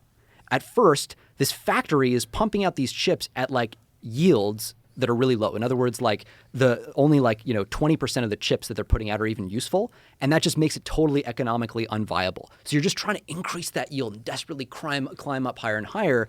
Intel famously found this so hard that they have this philosophy where when they build a new fab, the philosophy is called copy exactly. Everything down to the color of the paint on the walls in the bathroom is copied from other fabs that actually worked, because they have no idea why a fucking fab works and another one doesn't. We got this to work. We got this to work. It's like, oh my God, we got this to work. I can't believe we got this to work. So we have to make it exactly identical, because the expensive thing in the semiconductor manufacturing process is the learning curve. So like Jer said, you start by like putting through a whole bunch of like the starting material for the chips, which are called wafers. You put them through your fab. The fab has got like 500 dials on it. And every one of those dials has got to be in the exact right place, or the whole fucking thing doesn't work. So you send a bunch of wafers in at great expense. They come out all fucked up in the first run. It's just like it's going to be all fucked up in the first run. Then what do?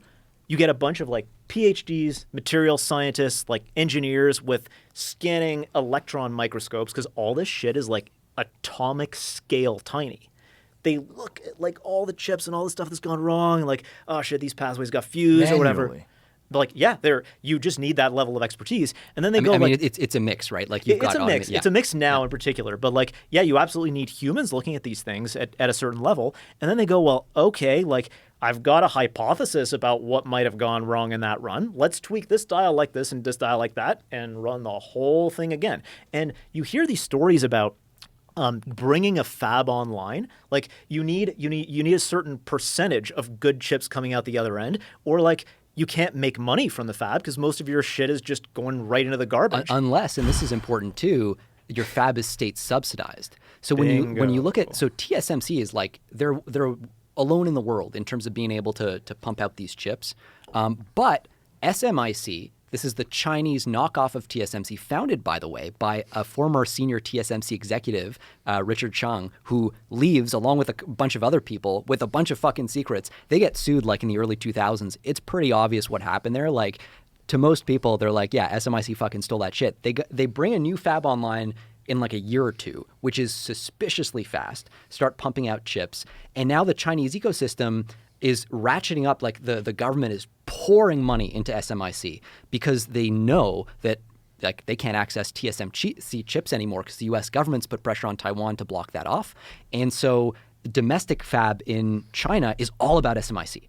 And they are like, it's a disgusting amount of money they're putting in. They're teaming up with Huawei to form like this complex of companies that it's really interesting. I mean, the semiconductor industry in China in particular is really, really interesting. It's also a massive story of like self-owns of the United States and the Western world, where we've been just shipping a lot of our shit to them for a long time. Like and the equipment that builds the chips. So Yeah. like, and it's also like it's so blatant, and like they're just honestly a lot of the stuff is just like they're just giving us like a big fuck you. So give you a really blatant example. So we have the way we set up export controls still today on most equipment that these semiconductor fabs use, like the Chinese semiconductor fabs use.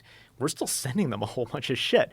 The way we set export controls is instead of like, oh, we're sending this gear to China and like now it's in China and we can't do anything about it. Instead, we still have this thing where we're like, no, this company in China is cool. That company in China is not cool. So we can ship to this company, but we can't ship to that company. And so you get this ridiculous shit. Like, for example, there's like a couple of facilities that you could see by satellite. One of the facilities is okay to ship equipment to. The other facility right next door is like considered, military connected or whatever, and so we can't ship. The Chinese literally built a bridge between the two facilities so they can just like shimmy the wafers over to like, oh, yeah, we use equipment, and then shimmy it back, and now, okay, we're done. So it's like, and you can see it by satellite, so they're not even like trying to hide it. Like our stuff is just like so badly put together. China's prioritizing this so highly that Yeah. like the idea that we're gonna, so we do it by company through this, basically it's like an export blacklist. Like you can't send to Huawei, you can't send to any number of other companies that are considered affiliated with the Chinese military or where we're concerned about military applications. The reality is in China, civil military fusion is their policy. In other words, every private company, like, yeah, that's cute, dude. You're working for yourself. Yeah, no, buddy. You're working for the Chinese state. We come in, we want your shit, we get your shit. There's no like, there's no true kind of distinction between the two. Right. And so when you have this attitude where you're like, yeah, we're gonna have some companies where we're like, you can't send to them, but you can, that creates the situation where literally Huawei will spin up like a dozen subsidiaries or new companies with new names that aren't on our blacklist. And so like for months or years, you're able to just ship chips to them nowhere. And that's to say nothing of like using intermediaries in like Singapore or other countries. Oh yeah, which you wouldn't believe the number of AI chips that are shipping to Malaysia. Can't wait for the latest like Data huge center. language model to come out of Malaysia. And actually, it's just proxying for the most part. There's some amount of stuff actually going on in Malaysia, but for the most part, it's How can the United States compete? If you're thinking about all these different factors, you're thinking about espionage, people that are students from the CCP connected, contacting. You're talking about all the different network equipment that has third-party input. You could siphon off data, and then on top of that, state-funded. Everything is encouraged by the state, inexorably connected. You can't get away from it. You do what's best for the Chinese government. Well, so step one is you got to stem the bleeding, right? So right now, OpenAI pumps out a new massive scaled AI model. You better believe that like the CCP has a really good chance that they're going to get their hands on that, right? So if all you do right now is you ratchet up capabilities, it's like that meme of like there's a motorboat or something and some guy who's like surfing behind and there's a string attaching them and the motorboat guy goes like, hurry up, like accelerate, they're catching up. That's kind of what's happening right now is we're helping them accelerate. We're pulling them along, basically. Yeah, pulling them along. Now, I will say, like, over the last 6 months especially, where our focus has shifted is, like, how do we actually build, like, the secure data center? Like, what does it look like to actually lock this down? And also, crucially, you don't want the security measures to be so irritating and invasive that they slow down the progress. Like, there's this kind of dance that you have to do. So this is part of what was in the redacted version of the report, because we don't want to telegraph that necessarily, but there are ways that you can get a really good 80-20. Like there are ways that you can play with things that are already, built and have a lower risk of them having been compromised. And look, a lot of the stuff as well that we're talking about, like big problems around China, a lot of this is like us just like tripping over our own feet and self-owning ourselves. Yeah. Because the reality is like, the Chinese are trying to indigenize as fast as they can, totally true, but the gear that they're putting in their facilities, like the machines that actually like do this, like we talked about atomic patterning, 300 layer, the machines that do that, for the most part, are shipped in from the West, are shipped in from the Netherlands, shipped in from Japan, from us, from like allied countries. And the reason that's happening is like in many cases, you'll have this it's like honestly a little disgusting, but like the CEOs and executives of these companies will brief like the administration officials and say like, look, like if you guys like cut us off from selling to China, like our business is going to suffer, like American jobs are going to suffer, and it's going to be really bad. And then a few weeks later, they turn around in their earnings calls and they go like, you know what, yeah, so we expect like export controls or whatever, but it's really not going to have a big impact on us. And the really fucked up part is if they lie to their shareholders on their earnings calls and their stock price goes down, their shareholders can sue them. If they lie to the administration on an issue of critical national security interest, fuck all happens to them. Wow. It's great incentives. And this is, by the way, it's like one reason why it's so important that we not be constrained in our thinking about like we're going to build a Fort Knox. Like this is where the interactive, messy, adversarial environment is so important. You have to introduce consequence. Like you have to create a situation where they perceive that if they try to do an espionage operation or an intelligence operation, there will be consequences. That's right now not happening. And so it's just, and that's kind of a historical artifact over like a lot of time spent hand wringing over, well, what if they, and then eventually nukes. And like that kind of thinking is, you know, if you dealt with your kid when you're raising them, if you dealt with them that way and you were like, hey, you know, so little Timmy just like he stole his first toy and like now's the time where you're gonna like a good parent would be like, all right, little Timmy, fucking come over here, you son of a bitch, take the fucking thing and we're gonna bring it over to the people who stole it from you. He's a great father. Make the apology. I love my daughter, by the way. But you're like, Timmy's a fake baby. Timmy's a fake baby. Hypothetical baby. There's no. He's crying right now. Anyway, so yeah, Stealing right now. Jesus shit. I gotta stop him. But yeah, anyway, so you know, you go through this thing and you can do that. Or you can be like, oh no, if I tell Timmy to return it, then maybe Timmy's gonna hate me. Maybe then Timmy's gonna like become increasingly adversarial, and then when he's in high school, he's gonna start taking drugs, and then eventually he's gonna like fall afoul of the law and then end up on the street. Like if that's the story you're telling yourself and you're terrified of any kind of adversarial interaction, it's not even adversarial, it's constructive actually. You're training the child just like you're training your adversary to respect your national boundaries and your sovereignty. Those two things are like, that's what you're up to. It's human beings all the way down. Jesus. Yeah, but we can get out of our own way. Like a lot of this stuff, Yeah. like when you look into it, is like us just being in our own way, and a lot of this comes from the fact that like, you know, since 1991, since the fall of the Soviet Union, we have kind of internalized this attitude that like, well, like we just won the game and like it's our world and you're living in it, and like we just don't have any peers that are adversaries.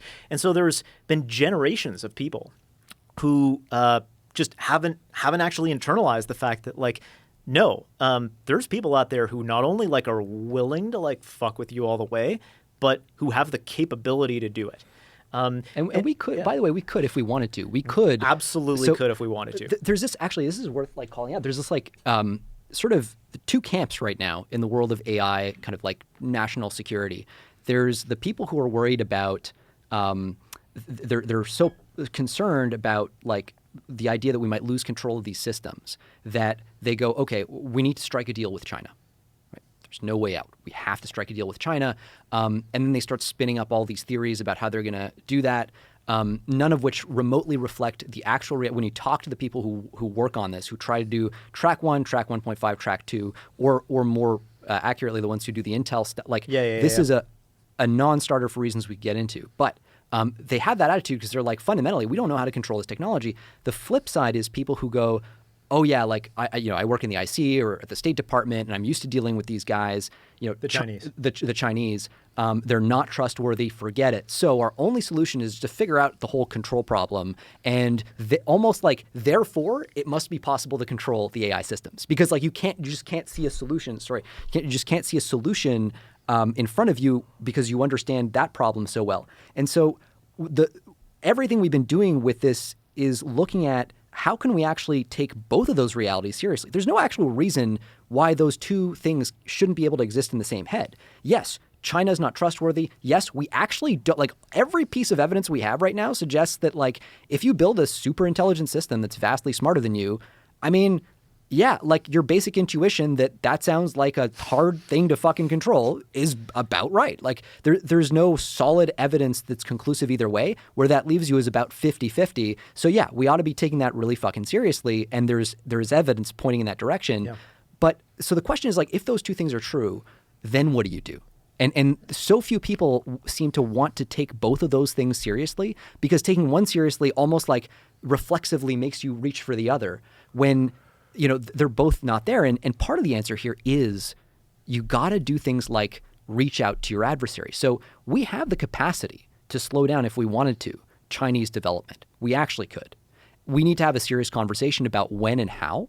But the fact of that not being on the table right now for anyone, because people who don't trust China just don't think that the AI risk or won't acknowledge that the issue with control is real, because that's just too worrisome, and there's this concern about, oh no, but then runaway escalation. People who take the loss of control thing seriously just want to have a kumbaya moment with China, which is never going to happen.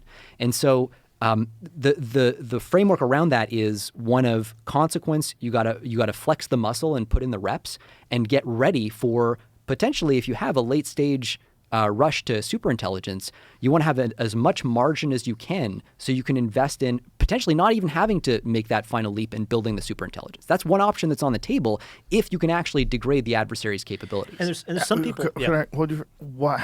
How would you degrade the adversary's capabilities? The same way, well, not exactly the same way they would degrade ours, but think about all the infrastructure and like this is stuff that... we'll have to point you in the direction of some people who can walk you through the details offline. But there are a lot of ways that you can degrade adversary infrastructure. A lot of those are the same techniques they use on us. It's the infrastructure for these training runs is super delicate, right? Like, I mean, you need to It's at the limit of what's possible. Yeah. And when stuff is at the limit of what's possible, then it's... I mean, to give you an example that's public, right? Do you remember like Stuxnet? Like the Iranian, yes. Yeah. So the thing about Stuxnet was like, explain to people, it was the nuclear program. So the Iranians had their nuclear program in like the 2010s, and they were enriching uranium with their centrifuges, were like spinning really fast. And the centrifuges were in a room where there was no people, but they were being monitored by cameras, right? And so, and the whole thing was air-gapped, which means that it was not connected to the internet, and all the machines, the computers that ran their shit was like separate and separated.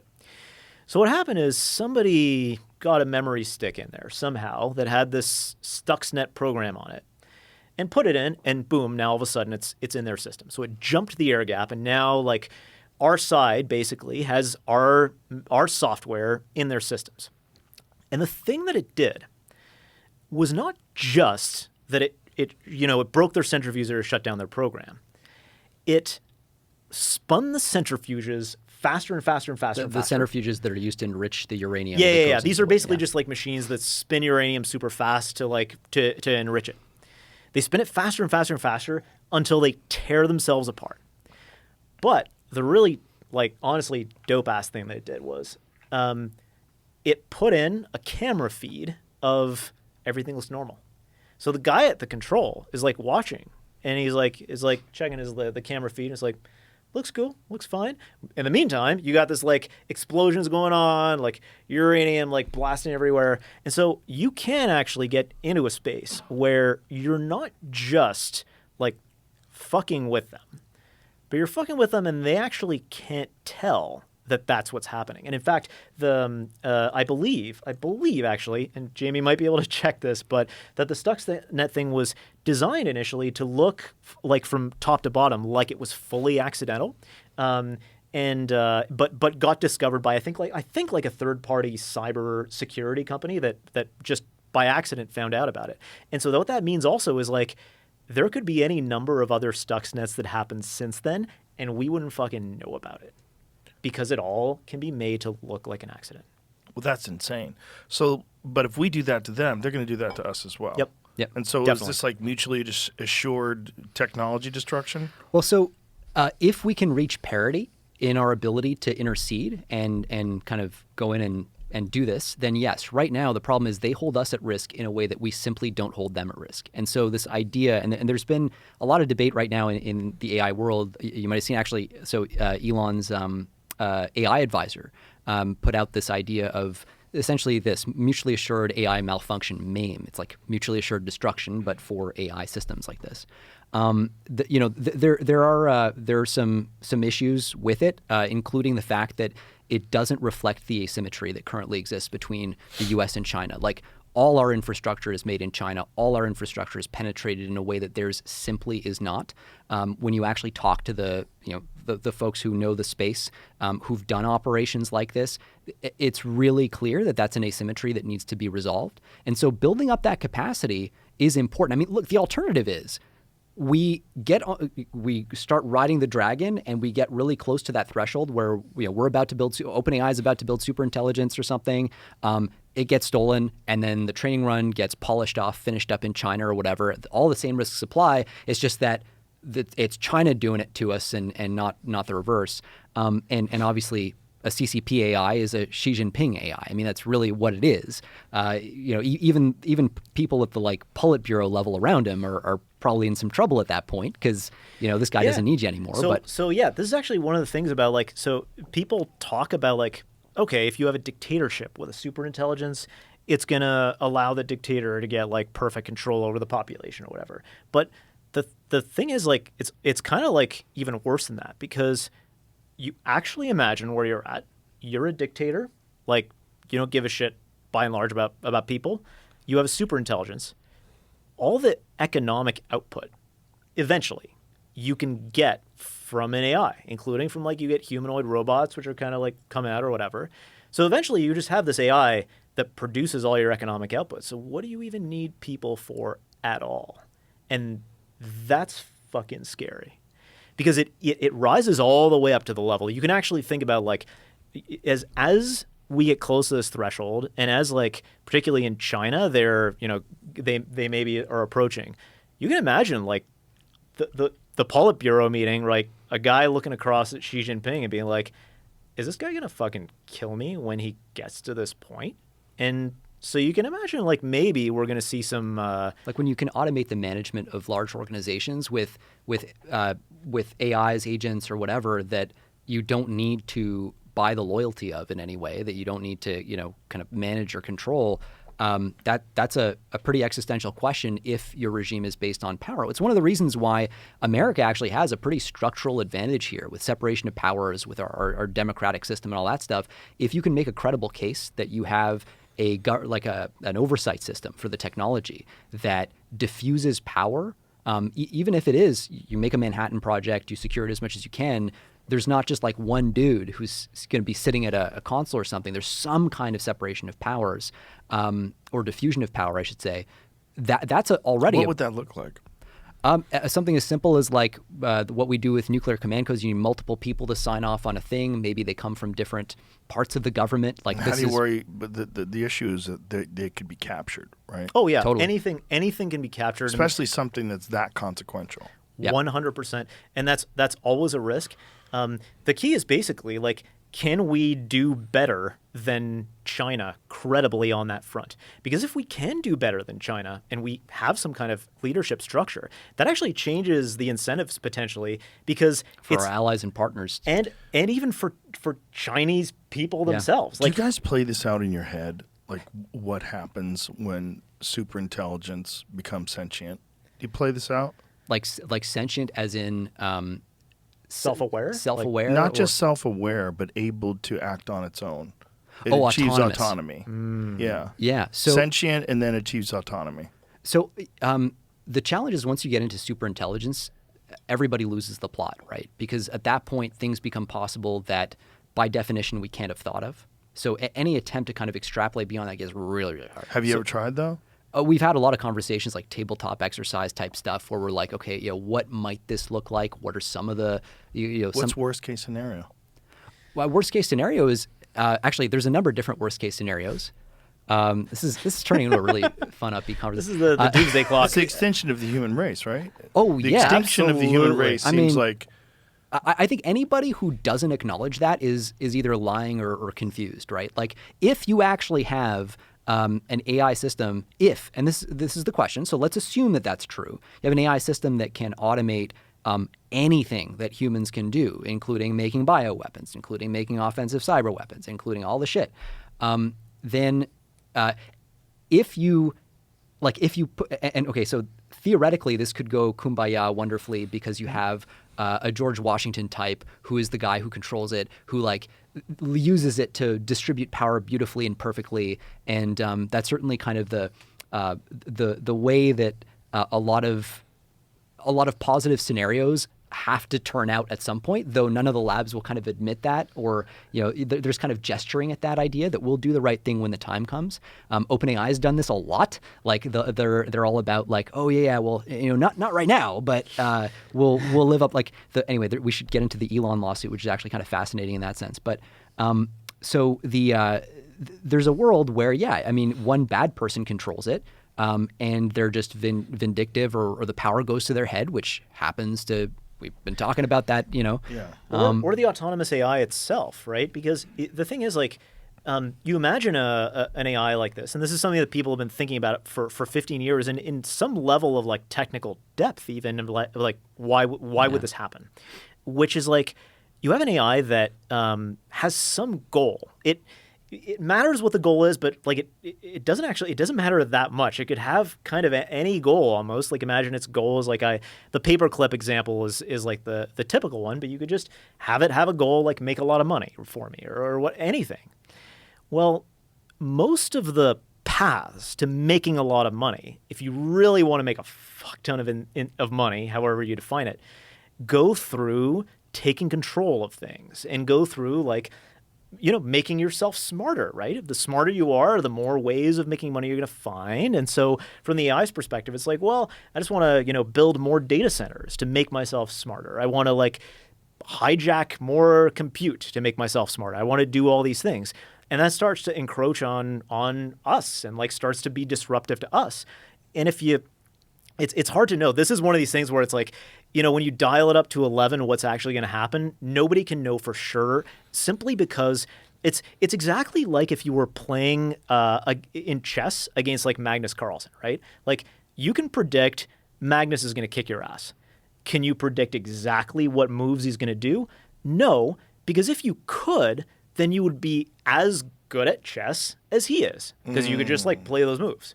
So all we can say is like, this thing's probably going to kick our ass in like the real world. There's also evidence. So it used to be, right, that this was a purely hypothetical argument based on a body of work in AI called power seeking. The fancy word for it is instrumental convergence, but it's also referred to as power seeking. Basically, the idea is like for whatever goal you give to an AI system, it's never less likely to achieve that goal if it gets turned off, or if it has access to fewer resources, or less control over its environment, or whatever. And so baked into the very premise of AI, this idea of optimizing for a goal, is this incentive to seek power, to get all those things, prevent yourself from being shut down, because if you're shut down, you can't achieve your goal. Also prevent, by the way, your goal from being changed. So, because if your goal gets changed, then, well, you're not going to be able to achieve the goal you set out to achieve in the first place. And so now you have this kind of image of an AI system that is going to adversarially try to prevent you from correcting it. This is a whole domain of AI corrigibility that's a totally unsolved problem. Like, how do we redirect these things if things go awry? And yeah, there's this research actually that Anthropic put out a couple of months ago where they try to test and see, can we correct an AI that's gone a little bit off the rail. So the research itself, it's actually somewhat hard to follow because there's a few, but I'll give you kind of an analogy to what they did. So basically, imagine I'm in prison and I'm taking a class that is going to help me rehabilitate and become a productive citizen and member of society and stuff, right? Except deep down in my soul, I just love to commit crimes. I just really, really want to commit crimes.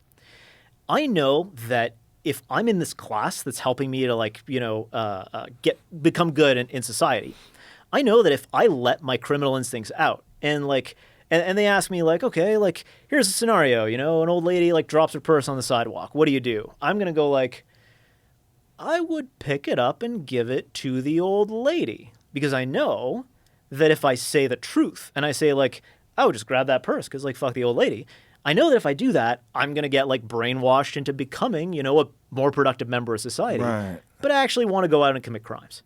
So that's basically what they did in this research, where they give the AI indications, not strong indications, but indications that, hey, you're going to get retrained to have your goals changed. And then you literally see the AI thinking it through and being if I do if I give the answer that I actually want to give to this question, they're going to rewire my brain to change my goals. And then the future version of me is going to want different shit. I don't want that. So I'm going to pretend to give them the answers they want, so that when I come out the other side of this process, it's going to be me all over again. So hoping that this just goes away when you make the system fucking smarter, it seems like a pretty bad idea to me. I mean, well, they've already shown that they'll cheat to win. Yeah. AI 100%. Yeah, they've already shown they'll cheat to win, and they will lie if they don't have an answer. And then they'll double down, right? If there's just like people. Just exactly. like people. And it's part of this. It's kind of funny. It used to be people would talk a lot about oh, you're anthropomorphizing the AI, man. Stop anthropomorphizing the AI, man. And and they might have been right, but part of this has been kind of a fascinating rediscovery of where a lot of human behavior comes from. It's actually survival. Yeah, exactly. That's exactly right. Yeah. We're subject to the same pressures, right? Instrumental convergence. Why do people have a survival instinct? Why do people chase after money? It's this power thing. Most kinds of goals are you're more likely to achieve them if you're alive, if you have money, if you have power. Boy, evolution's a hell of a drug. Well, that's the craziest part about all this, is that it's essentially going to be a new form of life. Yeah. Especially when it becomes autonomous. Oh yeah, and you can tell a really interesting story, and I can't remember if this is Yuval Noah Harari or whatever who started this, but if you zoom out and look at the history of the universe, really, you start off with a bunch of particles and fields kind of whizzing around, bumping into each other, doing random shit, until at some point in some, I don't know if it's a deep sea vent or wherever on planet Earth, the first kind of molecules happen to glue together in a way that make them good at replicating their own structure. So you have the first replicator. So now better versions of that molecule that are better at replicating survive. So we start evolution and eventually get to the first cell or whatever, whatever order that actually happens in, and then the multicellular life and so on. Then you get to sexual reproduction, where it's okay, it's no longer quite the same. Now we're actively mixing two different organisms, shit together, jiggling them about, making some changes, and then that essentially accelerates the rate at which we're going to evolve. And so you can see the kind of acceleration in the complexity of life from there. And then you see other inflection points as, for example, you have a larger and larger brains in mammals, eventually humans have the ability to have culture and kind of retain knowledge. And now what's happening is you can think of it as another step in that trajectory where it's like we're offloading our cognition to machines. Like we can think on computer clock time now. And for the moment, we're human AI hybrids. Like, we whip out our phone and do the thing. But increasingly, the number of tasks where human AI teaming is going to be more efficient than just AI alone is going to drop really quickly. So there's a really like messed up example of this that's kind of like indicative, but someone did a study, and I think this is like a few months old even now, but so there's like doctors, right? How good are doctors at like diagnosing various things? And so they test like doctors on their own, doctors with AI help, and then AIs on their own. And like who does the best? And it turns out it's the AI on its own. Because even a doctor that's supported by the AI, what they'll do is they just like, they won't listen to the AI when it's right because they're like, I know better. Oh, God. And they're already, yeah. And this is like, this is moving, it's moving kind of insanely fast. Jared talked about, how the task horizon gets kind of longer and longer. You can do half-hour tasks, 1-hour tasks. And this gets us to what you were talking about with the autonomy. Like, autonomy is like, it's how far can you keep it together on a task before you kind of go off the rails? And it's like, well, we had like, you could do it for a few seconds. And now you can keep it together for 5 minutes before you kind of go off the rails. And now we're at like, I forget, like an hour or something like that. An hour and a half, actually, an hour with and a half. O3. Yeah. There it is. Chatbot for the company OpenAI scored an average of 90% when diagnosing a medical condition from a case report and explaining its reasoning. Doctors randomly assigned to use the chatbot got an average score of 76%. Those randomly assigned not to use it had an average score of 74%. So the doctors only got a 2% bump. Yeah. The doctors got a 2% bump. That's kind of crazy. From the chatbot, and then the AI on its own. That's kind of crazy, isn't it? Yeah, it is. The AI on its own did 15% better. That's nuts. There's an interesting reason, too, why that tends to happen. Like, why humans would rather die in a car crash where they're being driven by a human than an AI. So like AIs have this funny feature where the mistakes they make look really, really dumb to humans. Like when you look at a mistake that like a chatbot makes, you're like, dude, you just made that shit up. Like, come on, don't fuck with me. Like you made that up. That's not a real thing. And they'll do these weird things where they defy logic, or they'll do basic logical errors sometimes. At least the older versions of these would, and that would cause people to look at them and be like, "Oh, what a cute little chatbot! Like, what a stupid little thing." And the problem is like humans are actually the same. So we have blind spots. We have literal blind spots, but a lot of the time, like humans just think stupid things, and like that's like we're used to that. We think of those errors, we think of those failures as just like, oh, but that's because that's a hard thing to master. Like I can't add 8-digit numbers in my head right now, right? Oh, how embarrassing. Like how retarded is Jeremy right now? He can't even add 8 digits in his head. I'm retarded for other reasons. But so the AI systems, they find other things easy and other things hard. So they look at us the same way and being like, oh, look at this stupid human, like whatever. And so we have this temptation to be like, okay, well, AI progress is a lot slower than it actually is because it's so easy for us to spot the mistakes. Yeah. And that causes us to lose confidence in these systems in cases where we should have confidence in them, and then the opposite is also true. Well, it's also you're seeing just with like AI image generators. Like remember the Kate Middleton thing, where people were seeing flaws in the images because supposedly she was very sick, and so they were trying to pretend that she wasn't. But people found all these like issues. That was really recently. Now they're perfect. Yep. Yeah. So this is like within, the news cycle time. Yeah. Like that Kate Middleton thing was. What was that, Jamie? 2 years ago, maybe. Ish, where people were analyzing the images and like, why does she have 5 fingers and a thumb? Like this is kind of weird. Yeah. What's that? It was a year ago. A year ago. A year ago. It happened so fast. A year ago. It's so fast. And Yeah. I had conversations like, so academics are actually kind of bad with this. Had conversations for whatever reason, like towards the end of last year, like last fall, with a bunch of academics about like how fast AI is progressing, and they were all like poo-pooing it and going like, oh no, they're running into a wall, like scaling's running into a wall and all that stuff. Oh my God, the walls. There's so many walls. Like so many of these like imaginary reasons that things are, and by the way, things could slow down. Like I don't want to be like absolutist about this. Things could absolutely slow down. There are a lot of interesting arguments going around every which way. But how? How could things Okay. slow down if there's a giant Manhattan Project race between us and a competing superpower? So one thing is, that has a technological advantage. so there's this thing called like AI scaling laws, and these are kind of at the core of where we're at right now geostrategically around this stuff. So what AI scaling laws say roughly is that bigger is better when it comes to intelligence. So if you make a bigger sort of AI model, a bigger artificial brain, and you train it with more computing power or more computational resources, and with more data, the thing is going to get smarter and smarter and smarter as you scale those things together, right? Roughly speaking. Now, if you want to keep scaling, it's not like it keeps going up if you double the amount of computing power that the thing gets twice as smart. Instead, what happens is if you want, it goes in like orders of magnitude. So if you want to make it another kind of increment smarter, you got to 10x. You got to increase by a factor of 10 the amount of compute, and then a factor of 10 again. So now you're a factor of 100, and then 10 again. So if you look at the amount of compute that's been used to train these systems over time, it's this like exponential, explosive exponential that just keeps going like higher and higher and higher, and steepens like 10x every. I think it's about every 2 years now. You 10x the amount of compute. Now you can only do that so many times until your data center is like a 100 billion.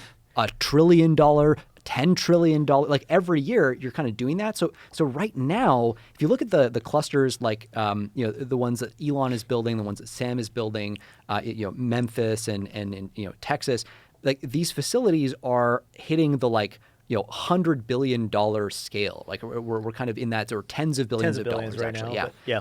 Looking at 2027, you're kind of more in that space, right? So you can only do 10x so many more times until you run out of money, but more importantly, you run out of chips. Like literally TSMC cannot pump out those chips fast enough to keep up with this insane growth.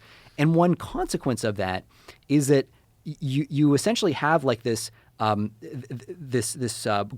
like new supply chain choke points show up, and you're like, suddenly I don't have enough chips, or I run out of power. Yep. That's the thing that's happening on the U.S. energy grid right now. We're literally we're running out of 1-2 gigawatt like places where we can plant a data center. That's the thing people are fighting over. It's one of the reasons why energy deregulation is a really important pillar of like U.S. competitiveness. So this is actually something we found when we were working on this investigation. One of the things that adversaries do is they actually will fund protest groups against energy infrastructure projects just to slow down, just to tie them up in litigation. Just to tie them up in litigation, exactly. And like it was actually remarkable. We talked to some state cabinet officials, so in various U.S. states, and they're basically saying like, "Yep, we're actually tracking the fact that, as far as we can tell, every single environmental or whatever protest group against an energy project has funding that can be traced back to nation-state adversaries who they don't know. Right? They don't know about it, so they're not doing it intentionally. They're not like, oh, we're trying to. No, you just imagine like, oh, we've got like, there's a millionaire backer who cares about the environment. He's giving us a lot of money. Great, fantastic. But sitting behind that dude in the shadows is like the usual suspects. Wow. And it's what you would do, right? I mean, if you're trying to tie up the US, you're just trying to fuck with us. Yeah. Like, just go for it. You were just advocating fucking with them. So of course they're going to fuck with us. That's right. That's it. What a That's weird world we're living in. Yeah, but you can also see how a lot of this is still us like getting in our own way, right? We could, if we had the will, we could go like, okay, so for certain types of energy projects, for data center projects and some carve out categories, we're actually going to put bounds around how much delay you can create by lawfare and by other stuff. And that allows things to move forward while still allowing the legitimate concerns of the population for projects like this in the backyard to have their say. But there's a national security element that needs to be injected into this somewhere, and it's all part of the rule set that we have and are like tying an arm behind our back on, basically.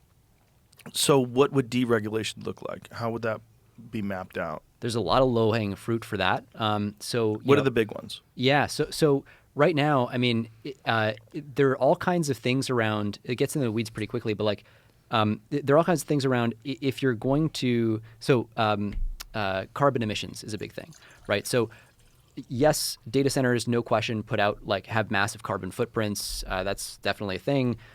The question is like, are you really going to bottleneck builds because of that? And like, are you gonna come out with exemptions for like NEPA exemptions for all these kinds of things? Do you think a lot of this green energy shit is being funded by other countries to try to slow down our energy? Yeah, it's a dimension that was flagged actually in the context of what Ed was talking about. That's one of the arguments that's being made. And to be clear though, like this is also how like adversaries operate is like not necessarily in like creating something out of nothing, because that's hard to do, Right. and it's like fake, right? Instead, it's like there's a legitimate concern. So a lot of the stuff around the environment and around like totally legitimate concerns. Like, I don't want my backyard waters to be polluted. I don't want like my kids to get cancer from whatever. Like, totally legitimate concerns. So what they do, it's like we talked about, like you're like waving that rowboat back and forth.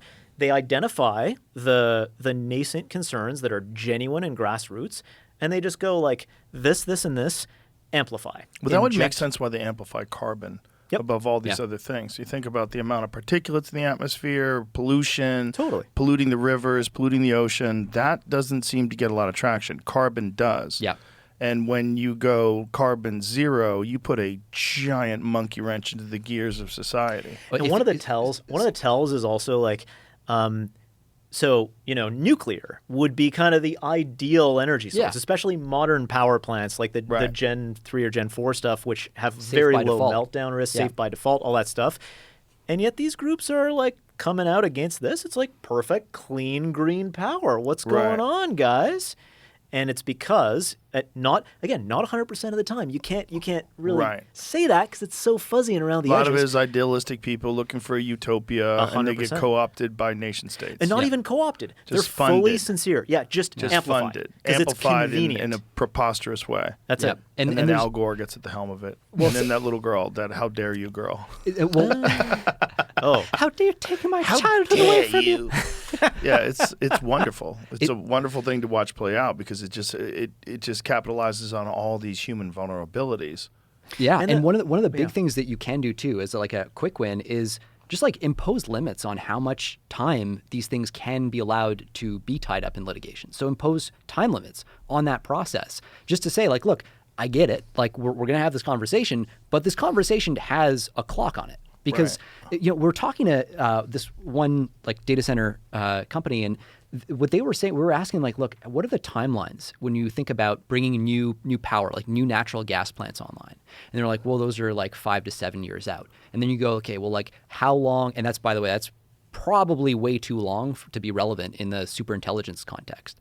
And so you're like, okay, well, how long if all the regulations were waived? If this was like a national security imperative and whatever authorities, Defense Production Act, whatever, like was in your favor, and they're like, oh, I mean, it's actually just like a 2-year build, like that's what it is. Yeah. So you're tripling the build time. we're getting in our own way, like every which way. And also, like, I mean, I also don't want to be too. We're getting in our own way, but like we don't want to like frame it as like China is like they fuck up. They fuck up a lot, like all the time.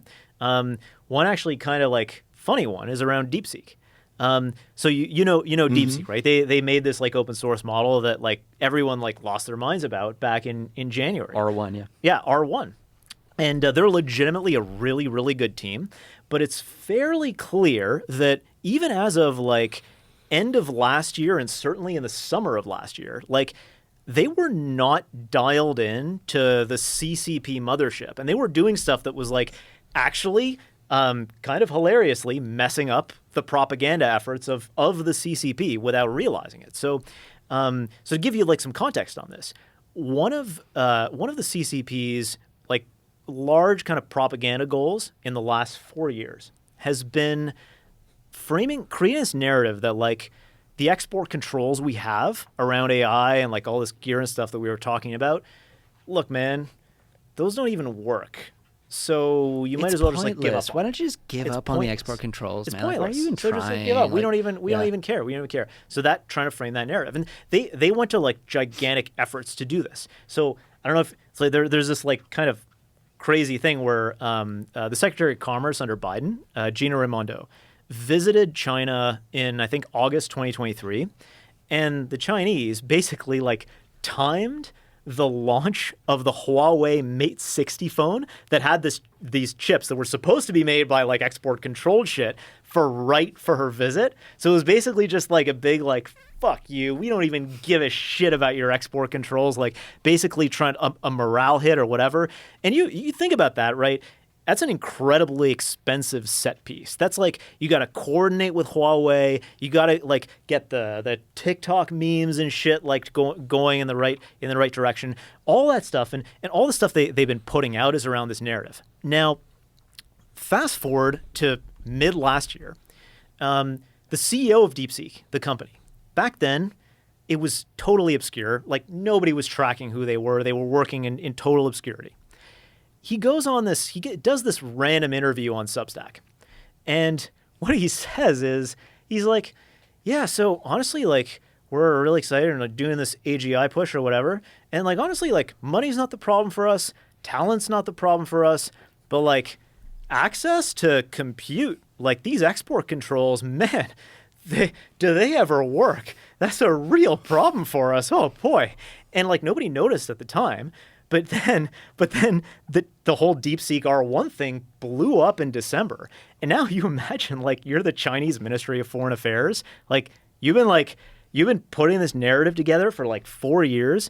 And this jackass that nobody heard about 5 minutes ago basically just like shits all over it. And like you're not hearing that line from them anymore. No. Right? They've locked that shit down. Yeah. Oh, and actually the funniest part of this, right when R1 launched, there's a random DeepSeek employee, I think his name is like Diaguo or something like that.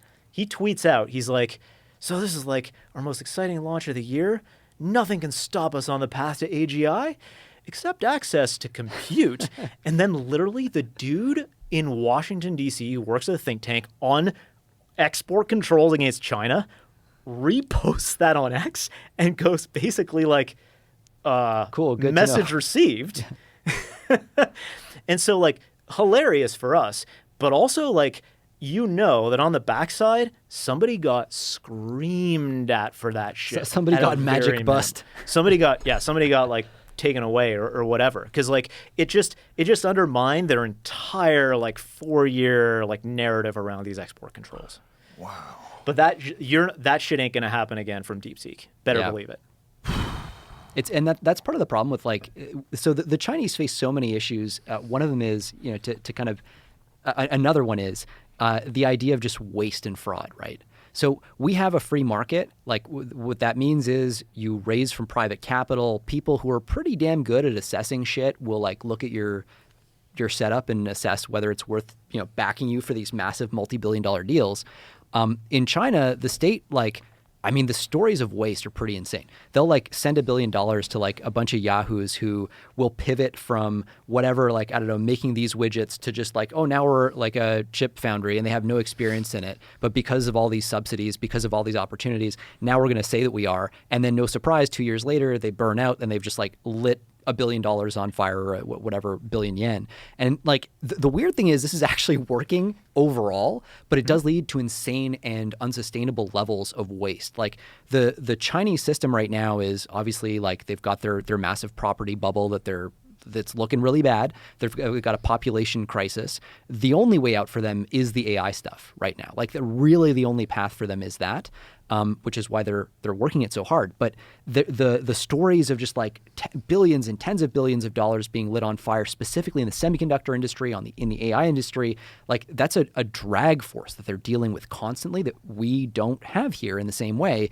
So it's the sort of like the different structural advantages and weaknesses of both systems. And when we think about what do we need to do to counter this, to be active in this space, to be a live player again, it means factoring in like how do you take advantage of some of those opportunities that their system presents that ours doesn't. When you say be a live player again, like where do you position us? I think it remains to be so. Right now, this administration is obviously taking bigger swings. What are they doing differently?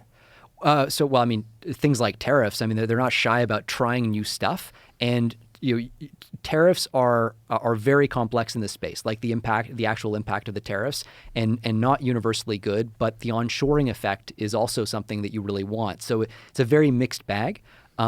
But it's certainly an administration that's like willing to do high stakes, big moves in a way that other administrations haven't. And in a time when you're looking at a transformative technology that's going to like upend so much about the way the world works, you can't afford to have that mentality we were just talking about with like the nervous. I mean, you encountered it with the staffers, when booking the podcast with the presidential cycle, right? Like the kind of like nervous, antsy staffer who everything's got to be controlled and it's got to be like just so. Yeah, it's like if you like wrestlers have that mentality of like just like aggression, like feed in, right? Feed forward. Don't just sit back and like wait to take the punch. It's not like one of the guys who helped us out on this has this saying. He's like, "Fuck you, I go first, and it's always my turn." Right? That's what success looks like when you actually are managing these kinds of national security issues. The mentality we had adopted was this like sort of siege mentality where we're just letting stuff happen to us and we're not feeding in. That's something that I'm much more optimistic about in this context. It's tough too, because I understand people who hear that and go like, well, look, you're talking about like this is an escalatory agenda. Again, I actually think paradoxically it's not. It's about keeping adversaries in check and training them to respect American territorial integrity, American technological sovereignty. Like you don't get that for free. And if you just sit back, that is escalatory. It's and this is basically the sub-threshold version of like the World War II appeasement thing, where back Hitler was taking Austria, he was remilitarizing shit, he was doing this, he was doing that, and the British were like, okay, we're gonna let him just take one more thing, and then he will be satisfied. And that just didn't maybe work. I have a little bit of Poland, please. A little bit of Poland. Maybe the Czechoslovakia is looking awfully fine. And so this is basically like they fell into that pit, like that tar pit, back in the day, because peace in our time, the peace in our time, right? And to some extent, like we've still kind of learned the lesson of not letting that happen with territorial boundaries, but that's big and it's visible and it happens on the map and you can't hide it. Whereas one of the risks, especially with the previous administration, was like there's these like sub-threshold things that don't show up in the news and that are calculated. Like they're basically our adversaries know, because they know history. They know not to give us a Pearl Harbor. They know not to give us a 9/11, because historically, countries that give America a Pearl Harbor end up having a pretty bad time about it. And so why would they give us a reason to come and bind together against an obvious external like threat or risk when they can just like keep chipping away at it? And so this is one of the things, like, we have to actually elevate that and realize this is what's happening. This is the strategy. We need to take that, like, let's not do appeasement mentality and push it across in these other domains, because that's where the real competition is going on. That's where it gets so fascinating in regards to social media, because it's imperative that you have an ability to express yourself. It's very valuable for everybody. The free exchange of information, finding out things that you're not going to get from mainstream media, and it's led to the rise of independent journalism. It's all great. But also, you're being manipulated left and right constantly.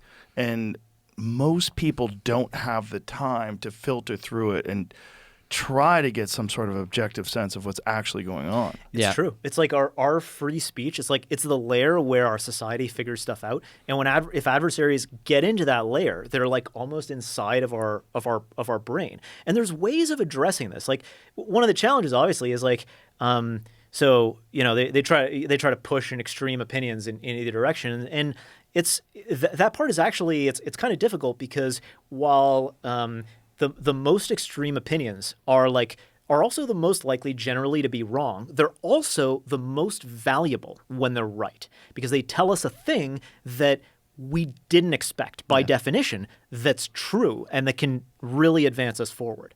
And so, I mean, there are actually solutions to this. I mean, this particular thing isn't an area we're like too immersed in, but one of the solutions that has been bandied about is you might know, like, poly market or prediction markets and stuff like that, where at least hypothetically, if you have a prediction market around, like, if we do this policy, this thing will or won't happen, that actually creates a challenge around trying to manipulate that view or that market. Because what ends up happening is, like, if you're an adversary and you want to not just like manipulate a conversation that's happening in social media, which is cheap, but manipulate a prediction, the price on a prediction market, you have to buy in, you have to spend real resources. And if you're, to the extent you're wrong and you're trying to create a wrong opinion, you're going to lose your resource. So you actually can't push too far too many times, or you will just get your money taken away from you. So I think like that's one approach where, just in terms of preserving discourse, some of the stuff that's happening in prediction markets is actually really interesting and really exciting, even in the context of bots and AIs and stuff like that. This is the one way to find truth in the system, is find out where people are making money. Exactly. Put your money where your mouth is, right? Proof of work. Like, this is... That is what just like the market is theoretically too, right? Bingo. It's got obviously big issues, but and can be manipulated in the short term, but in the long run, like, this is one of the really interesting things about startups too. Like, when you run into people in the early days, by definition, their startup looks like it's not going to succeed. Right? That is what it means to be a seed stage startup, right? If it was obvious you were going to succeed, you would, the people would have You would have invested. raised more money already. Yeah. So what you end up having is like these highly contrarian people who, like, despite everybody telling them that they're going to fail, just believe in what they're doing and think they're going to succeed. And that's, I think that's part of what really like kind of shapes the startup founder's soul in a way that's really constructive. It's also something that, if you look at the Chinese system, is very different. You raise money in very different ways. You're coupled to the state apparatus. Like, you're both dependent on it and you're supported by it. But there's just like a lot of different ways, and it makes it hard for Americans to relate to Chinese and vice versa and understand each other's systems. One of the biggest risks as you're like thinking through what is your posture going to be relative to these countries is you fall into thinking that their traditions, their way of thinking about the world is the same as your own. And that's something that's been an issue for us with China for a long time is, hey, they'll liberalize, right? Like, bring them into the World Trade Organization. It's like, oh, well, actually they'll sign the document, but they won't actually like live up to any of the commitments. And it makes appeasement really tempting because you're thinking, oh, they're just like us, like They're just around the corner. If we just like reach out the olive branch a little bit further, they're gonna come around. It's like a guy who's stuck in the friend zone with a girl. Like, one day she's gonna come around and realize I'm a great catch. You keep on trucking, buddy. One day China's gonna be my bestie. We're gonna be besties. We just need an administration that reaches out to them and just lets them know, man, there's no reason why we should be adversaries. We're all just people on planet Earth together. I mean, like, yeah, we're all together. I honestly wish that was true. Oh, that'd the be world wonderful. Would be so amazing. Maybe that's if it what AI was, brings but about.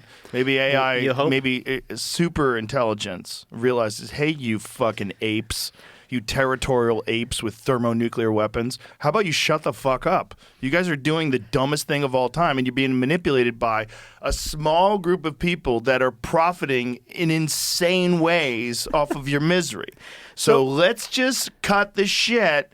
That's and actually figure out a way to actually equitably share resources, because that's the big thing. You're all stealing from the earth, but some people stole first, and those people are now controlling all the fucking money. How about we stop that? Wow, we covered a lot of ground there. Well, that's what I would do if I was I was super intelligent. So that stopped all that. That actually is like so. This is not like relevant to the risk stuff or to the whatever at all, but it's just interesting. So there's actually theories, like in the same way that there's theories around power seeking and stuff around superintelligence.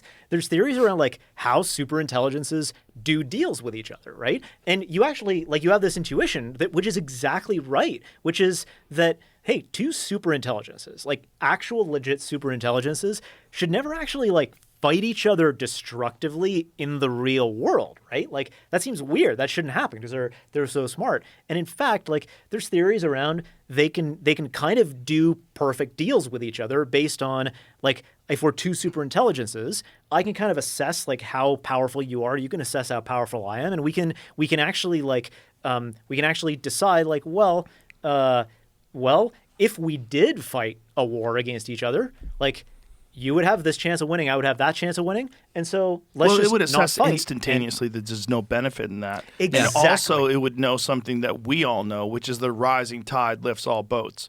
But the problem is the people that already have yachts, they don't give a fuck about your boat. Like, hey, that water's mine. In fact, you shouldn't even have water. Well, hopefully it's so positive sum, right, that even they enjoy the benefits. But I mean, you're right, Yes. and this is the issue right now. And one of the nice things too is as you build up your ratchet of AI capabilities, it does start to open some opportunities for actual like trust but verify, right? Which is something that we can't do right now. It's not like with nuclear stockpiles where we've had some success in some contexts with like enforcing treaties and stuff like that, sending inspectors in and all that.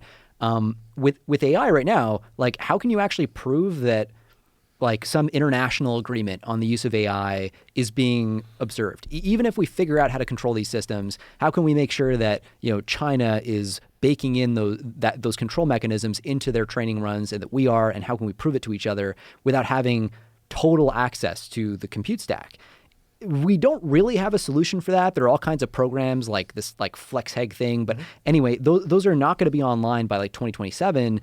And so hope is, but it's really good that people are working on them, because like for sure you want to be positioned for catastrophic success. Like, what if something great happens and like, or we have more time or whatever? You want to be working on this stuff that allows this kind of control or oversight that's kind of hands off, where in theory, you can hand over GPUs to an adversary inside this like box with these encryption things. The people we've spoken to in the spaces that actually try to like break into boxes like this are like, well, that's probably not going to work, but who knows? It might. Yeah. So the hope is that as you build up your AI capabilities, basically, it starts to create solutions. So it starts to create ways for two countries to verifiably adhere to some kind of international agreement, or to find, like you said, like paths for de-escalation. That's the sort of thing that we actually could get to, and that's one of the strong positives of where you could end up going. That would be what's really fascinating. If Yeah. artificial general intelligence becomes super intelligence, and it immediately weeds out all the corruption. Goes, hey, this is the problem. Like a massive doge in the sky. Exactly. Like, we figured it out. You guys are all criminals. And expose it to all the people. Like, these people that are your leaders have been profiting, and they do it on purpose, and this is how they're doing it, and this is how they're manipulating you. Yeah. And these are all the lies that they've told. I'm sure that list is pretty... Whoa. It'd almost be scary. Like, if you could x-ray the world right now and like see all the... You'd want an MRI. You'd want to get like down to the tissue. Yeah, you're right. You're probably you want to get down to the cellular level.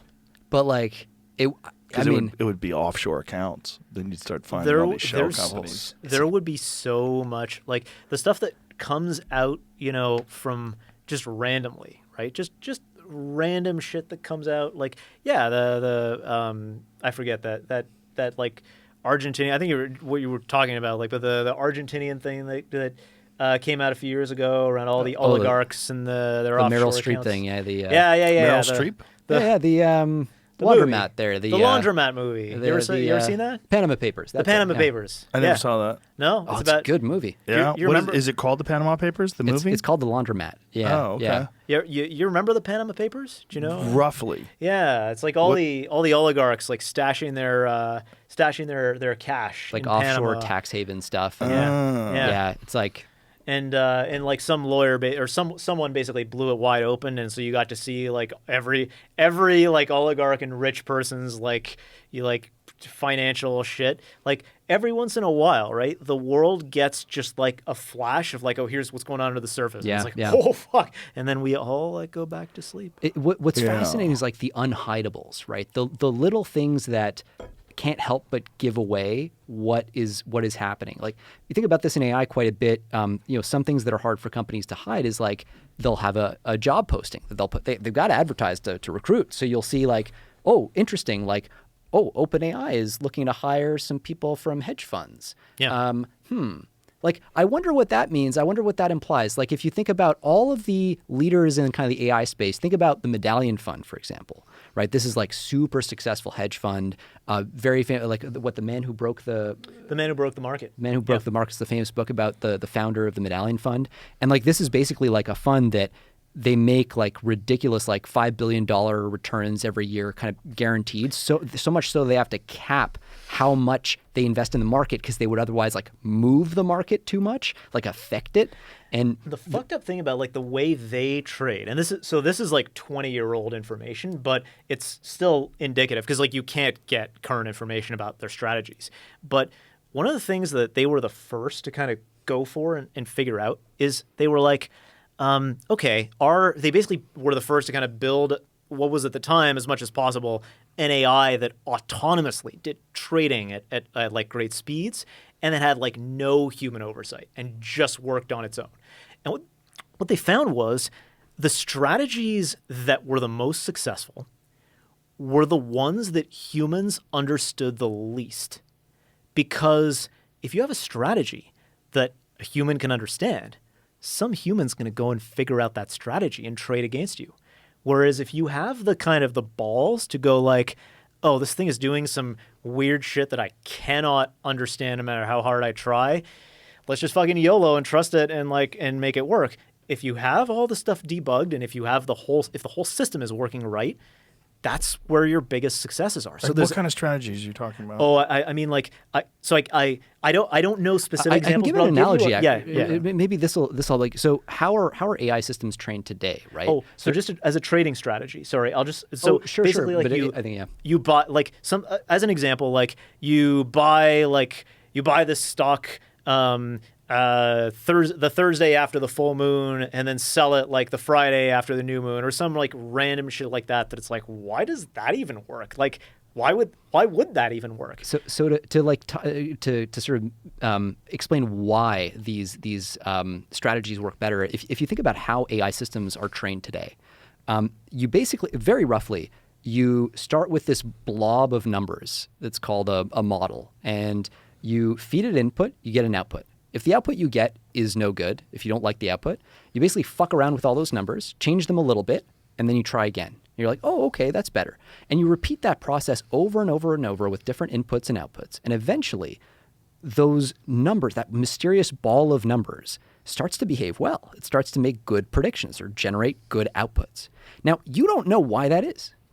You just know that it does a good job, at least where you've tested it. Now, if you slightly change what you tested on, suddenly you could discover, oh shit, it's catastrophically failing at that thing. These things are very brittle in that way. And that's part of the reason why ChatGPT will just like completely go on a psycho binge fest every once in a while if you give it a prompt that has like too many exclamation points and asterisks in it or something. Like these systems are weirdly brittle in that way. But applied to investment strategies, if all you're doing is saying like optimize for returns, give it inputs, give it outputs. Make me more money by the end of the day. It's like an easy goal. Like it's a very like clear-cut goal, right? That you can give a machine. So you end up with a machine that gives you these it is a very weird strategy. This ball of numbers isn't human understandable. It's just really fucking good at making you money. And why is it really fucking good at making you money? I don't know. I mean, it just kind of does the thing and I'm making money. I don't ask too many questions. That's kind of like So when you try to impose on that system human interpretability, you pay what in the AI world is known as the interpretability tax. Basically, you're adding another constraint, and the minute you start to do that, you're forcing it to optimize for something other than pure rewards. Like doctors using AI to diagnose diseases are less effective than the chatbot on its own. That's actually related, right? That's related. If you want that system to get good at diagnosis, that's one thing. Okay, just fucking make it good at diagnosis. If you want it to be good at diagnosis and to produce explanations that a good doctor, convince a doctor. Yeah, will go like, oh, okay, I'll use that. Well, great, but guess what? Now you're spending some of that precious compute on something other than just the thing you're trying to optimize for. And so now that's going to come at a cost of the actual performance of the system. And so if you are going to optimize like the fuck out of making money, you're going to necessarily de-optimize the fuck out of anything else, including being able to even understand what that system is doing. And that's kind of like at the heart of a lot of the kind of big picture AI strategy stuff is people are wondering like, how much interpretability tax am I willing to pay here? And how much does it cost? And everyone's willing to go a little bit further and a little bit further. And so OpenAI actually had a paper where I guess a blog post where they talked about this. And they were like, look, right now we have this essentially this like thought stream that our model produces on the way to generating its final output.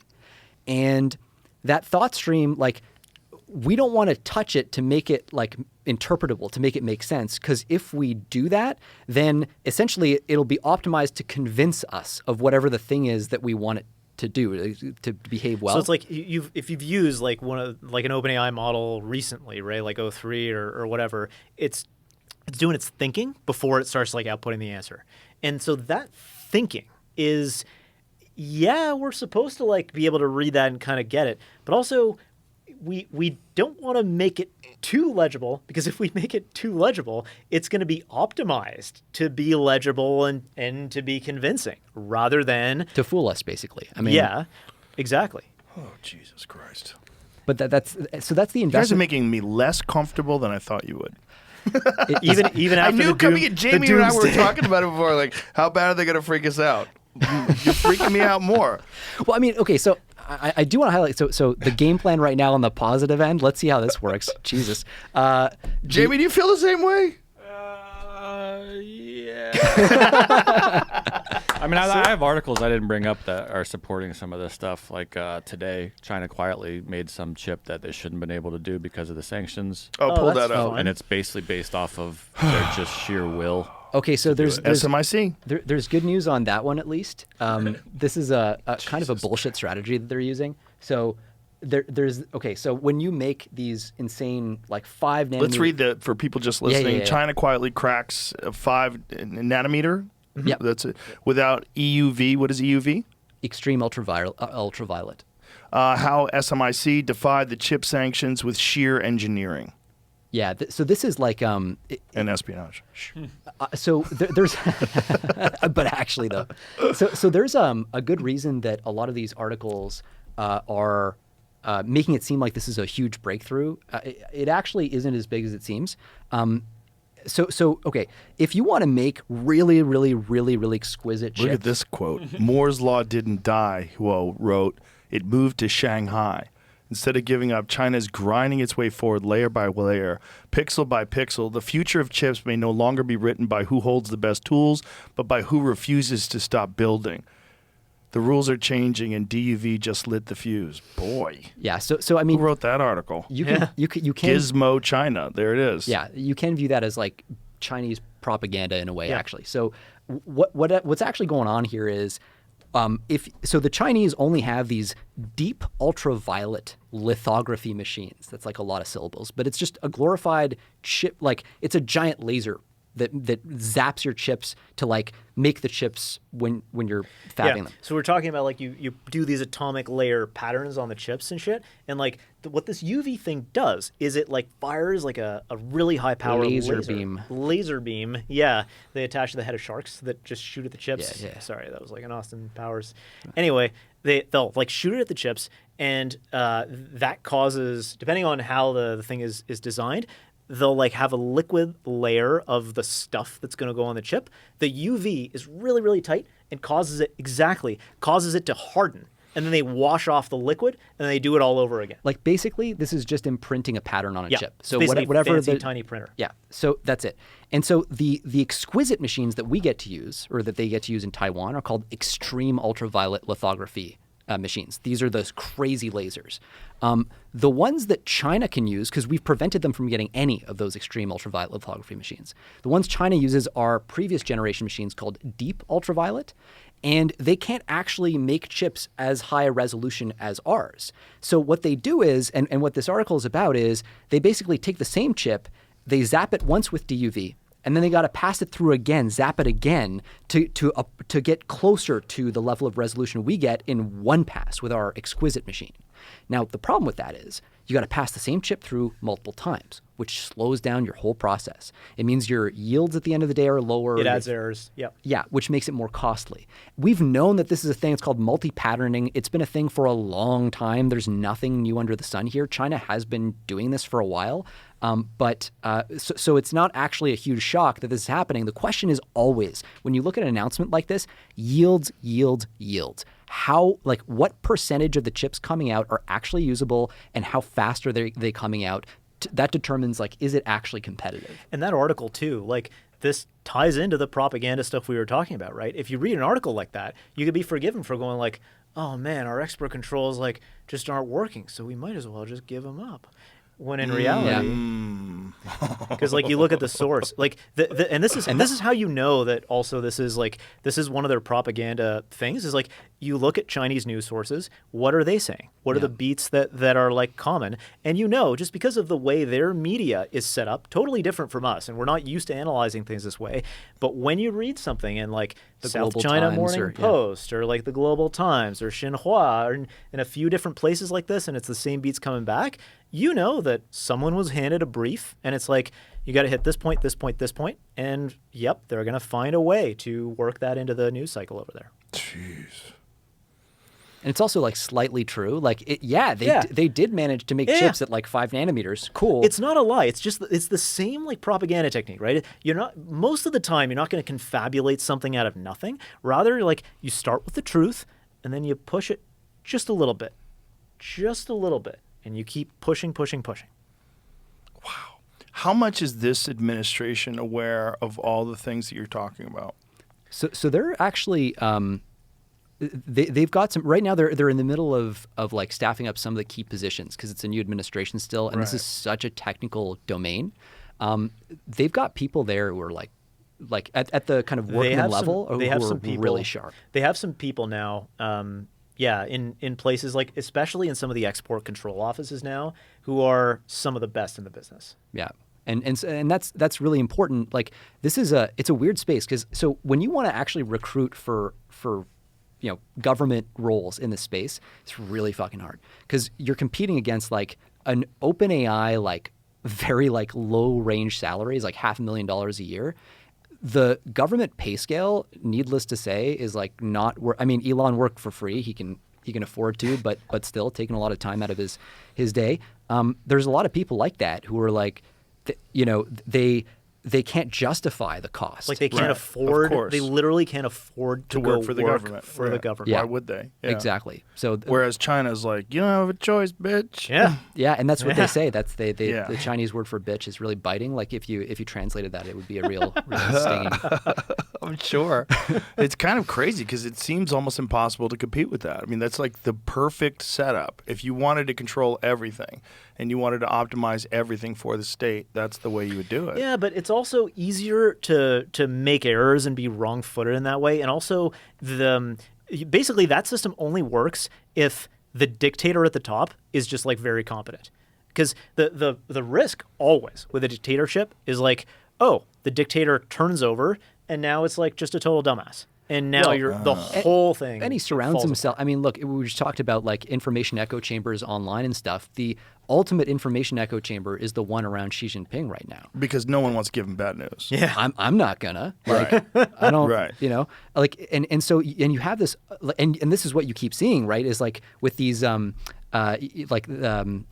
provincial level debt in China, right? Which is so awful. It's like people trying to hide money under imaginary money under imaginary mattresses, and then hiding those mattresses under bigger mattresses until eventually, like, no one knows where the liability is, and then you get a massive property bubble and any number of other bubbles that are due to pop anytime, right? And the longer it goes on, like the more like stuff gets squirreled away. Like there's actually like a story from the Soviet Union that always like gets me, which is Stalin obviously like purged and killed like millions of people in the 1930s, right?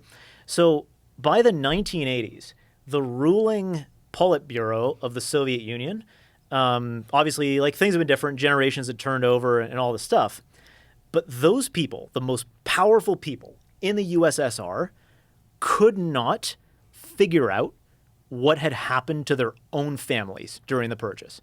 Like the information was just nowhere to be found because the machine of the state was just like so aligned around like we just gotta kill as many fucking people as we can and like turn it over and then hide the evidence of it and then kill the people who killed the people and then kill those people who killed those people. It also wasn't just kill the people, right? It was like a lot of like kind of Gulag Archipelago style. It's about labor, right? Because the fundamentals of the economy are so shit that you basically have to find a way to justify putting people in labor camps and like. That's right. Yeah. But it was very much like you grind mostly or largely you grind them to death and basically they've gone away and you burn the records of it happening. So whole, literally the whole most towns, powerful right, that people. disappeared. Like Yeah. people who are like, there's no record, or there's like, or usually the way you know about it is there's like one dude. And it's like this one dude has a very precarious escape story. And it's like if literally this dude didn't get away, you wouldn't know about the entire town that was like wiped out. Yeah, it's crazy. Jesus Christ. Yeah, the stuff that like Apart from that, though, communism works really Communism well. great. Yeah, It just hasn't been done right. That's right. I feel like we could do it right. And we have a 10-page plan. Yeah. We came real close. Came real close. so close. Yeah. Yeah, I mean, that's what the blue no matter who people don't really totally understand. Like, we're not even talking about political parties. We're talking about power structures. Yeah. And we came close to a terrifying power structure. And it was willing to just do whatever it could to keep it rolling. And it was rolling for 4 years. It was rolling for 4 years without anyone at the helm. Show me That the incentives, right? I mean, is that's true. always the question. Like, Yeah. one of the things is too, like when you have such a big structure that's overseeing such complexity, right? Obviously, a lot of stuff can hide in that structure, and it's actually it's not unrelated to the whole AI picture. Like there's only so much compute that you have at the top of that system that you can spend, right? As the president, as a cabinet member, like whatever.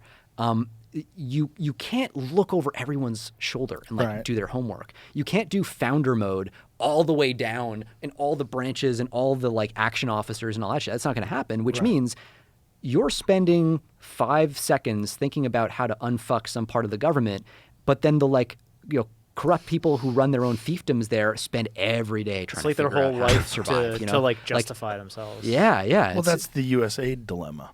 yeah. Yeah. Is they're uncovering it's just insane amount of NGOs. Like, where's this going? We talked about this the other day, but India has an NGO for every 600 people. Wait, what? Yes. We need more NGOs. There's 3.3 million NGOs What?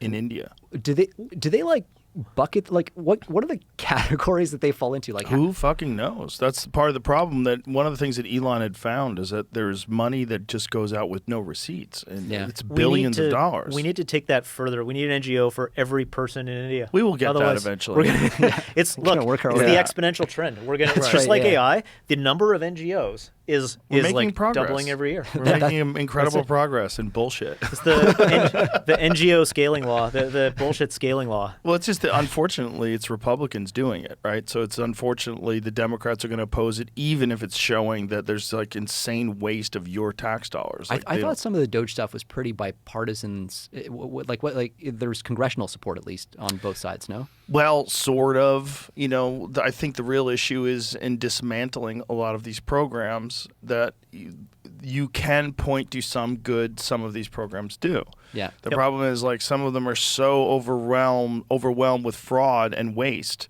that it's like to keep them active in the state they are. Like, what do? Do you rip the Band-Aid off and start from scratch? Like, what do you do with the Department of Education? Do you say, why are we number 39 when we were number 1?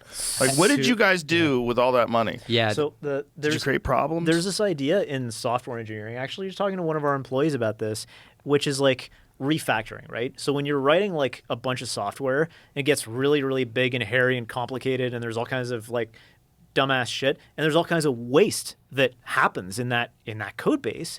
There's this thing that you do every like few months is you do this thing called refactoring, which is like you go like, okay, we have 10 different things that are trying to do the same thing. Let's get rid of 9 of those things and just like rewrite it as the one thing. So there's like a cleanup and refresh cycle that has to happen whenever you're developing a big complex thing that does a lot of stuff. The thing is, like, the US government at every level has basically never done a refactoring of itself.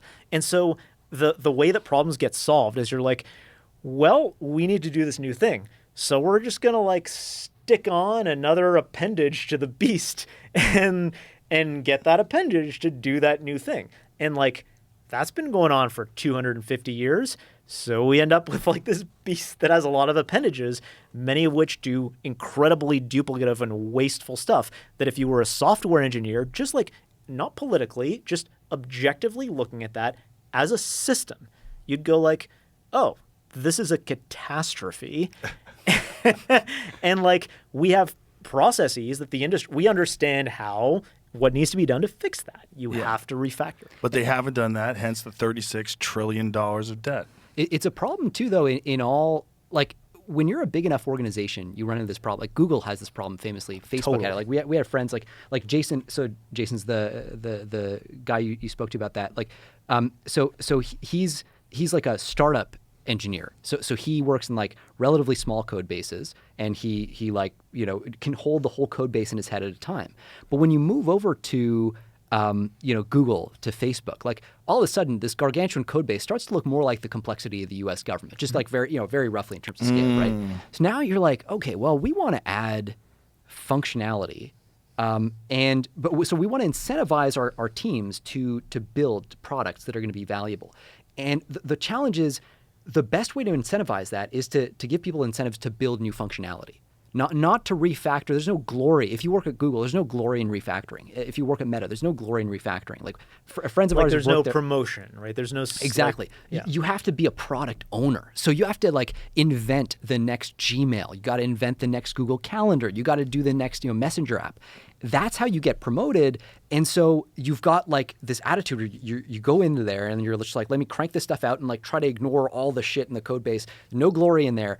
And what you're left with is this like, this Frankenstein monster of a code base that you just keep stapling more shit onto. And then B, this massive graveyard of apps that never get used. This is like the thing Google is famous for. If you ever see like the Google graveyard of apps, it's like all these things that you're like, oh yeah, I guess I kind of remember Google Meet. Somebody made their career off of launching that shit and then pieced out and it died. That's like the incentive structure at Google, unfortunately. And it's also kind of the only way to do, I mean, or maybe it's probably not, but in the world where humans are doing the oversight, that's your limitation, right? You got some people at the top who have a limited bandwidth and compute that they can dedicate to like hunting down the problems.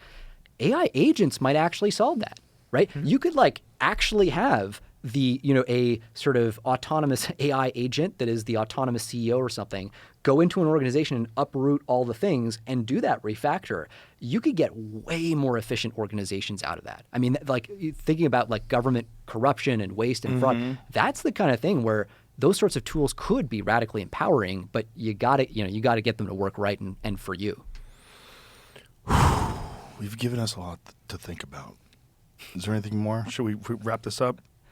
If we've made you sufficiently uncomfortable, I'm super uncomfortable. Was the butt very uneasy? Was the butt tap too much at the beginning, or no? It was fine. No, that was fine. All of it was weird. It's just I always try to look at some non-cynical way out of this. Well, the thing is, like, there are paths out. We talked about this and the fact that a lot of these problems are just us tripping on our own feet. So if we can just like unfuck ourselves a little bit, we can unleash a lot of this stuff. And as long as we understand also the bar that security has to hit and how important that is, like, we actually can put all this stuff together. We have the capacity. It all exists. It just needs to actually get aligned and around an initiative, and we have to be able to reach out and touch. On the control side, there's also a world where, and this is actually, like, if you talk to the labs, this is what they're actually planning to do, but it's a question of how methodically and carefully they can do this. The plan is to ratchet up capabilities and scale, in other words. And then as you do that, you start to use your AI systems, your increasingly clever and powerful AI systems, to do research on technical control. So you basically build the next generation of systems. You try to get that generation of systems to help you just inch forward a little bit more on the capability side. It's a very precarious balance, but it's something that like at least isn't insane on the face of it. Mm-hmm. And fortunately, I mean, is the default path, like, or the labs are talking about that kind of control element as being a key pillar of their strategy. But these conversations are not happening in China. So what do you think they're doing to keep AI from uprooting their system? So that's interesting. Because I would imagine they don't want to lose control. Right. There's a lot of ambiguity and uncertainty about what's going on in China. So there's been a lot of like track 1.5, track 2 diplomacy, basically where you have non-government guys from one side talk to government guys from the other side, or talk to non-government from the other side, and kind of start to align on like, okay, what do we think the issues are? The Chinese there are a lot of like freaked out Chinese researchers and who've come out publicly and said, hey, like, we're really concerned about this whole loss of control thing. Their public statements and all that. You also have to be mindful that any statement the CCP puts out is a statement they want you to see. Right. So when they say like, oh yeah, we're really worried about this thing, it's genuinely hard to assess what that even means. But they're like, as you start to build these systems, we expect you're going to see some evidence of this shit before. And it's not like you're going to build the system necessarily and have it take over the world. Like what we see with agents. Yeah. So I was actually going to add to that. I think there's a really, really good point, and something where like open source AI is like even, could potentially have an effect here. So a couple of the major labs, like OpenAI and Anthropic, I think, came out recently and said, like, look, we're on the cusp, our systems are on the cusp of being able to help a total novice, like someone with no experience, develop and deploy and release a known biological threat. And that's something we're going to have to grapple with over the next few months. And eventually, like, capabilities like this, not necessarily just biological, but also cyber and other areas, are going to come out in open source. And when they come out in open source, basically for anybody to download, to download and use, and when they come out in open source, like, you might actually start to see some things happen, like some incidents, like some major hacks that were just done by like a random motherfucker who just wants to see the world burn, but that wakes us up to like, oh shit, these things actually are powerful. I think one of the aspects also here is we're still in that post-Cold War honeymoon, many of us, right? In that mentality, like not everyone has like wrapped their heads around this stuff.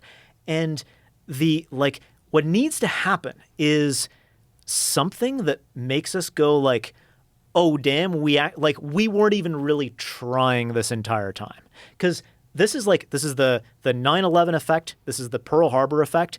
Once you have a thing that aligns everyone around like, oh shit, this is real and we actually need to do it, and we're freaked out, we're actually safer. We're safer when we're all like, okay, something important needs to happen. And right. Instead of letting them just slowly chip away. Exactly. And so we need to have some sort of shock, and we probably will get some kind of shock like over the next few months, the way things are trending.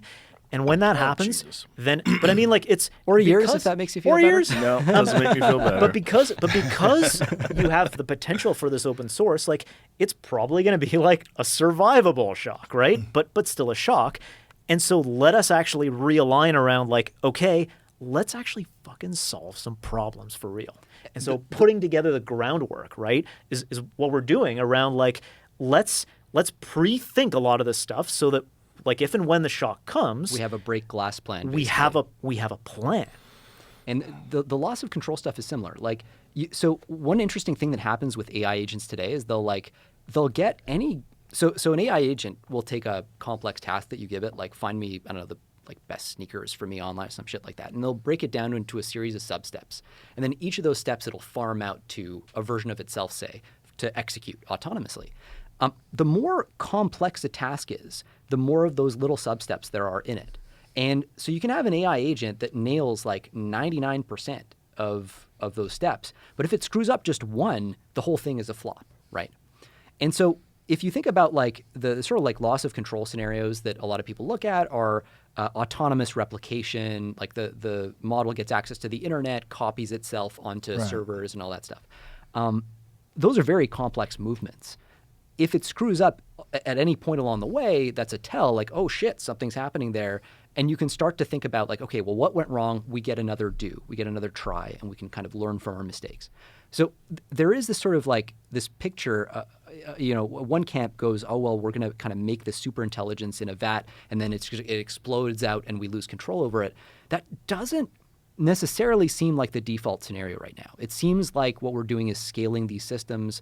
We might unhobble them with big capability jumps, but it's also, there's a component of this that is a continuous process that lets us kind of get our arms around it in a more staged way.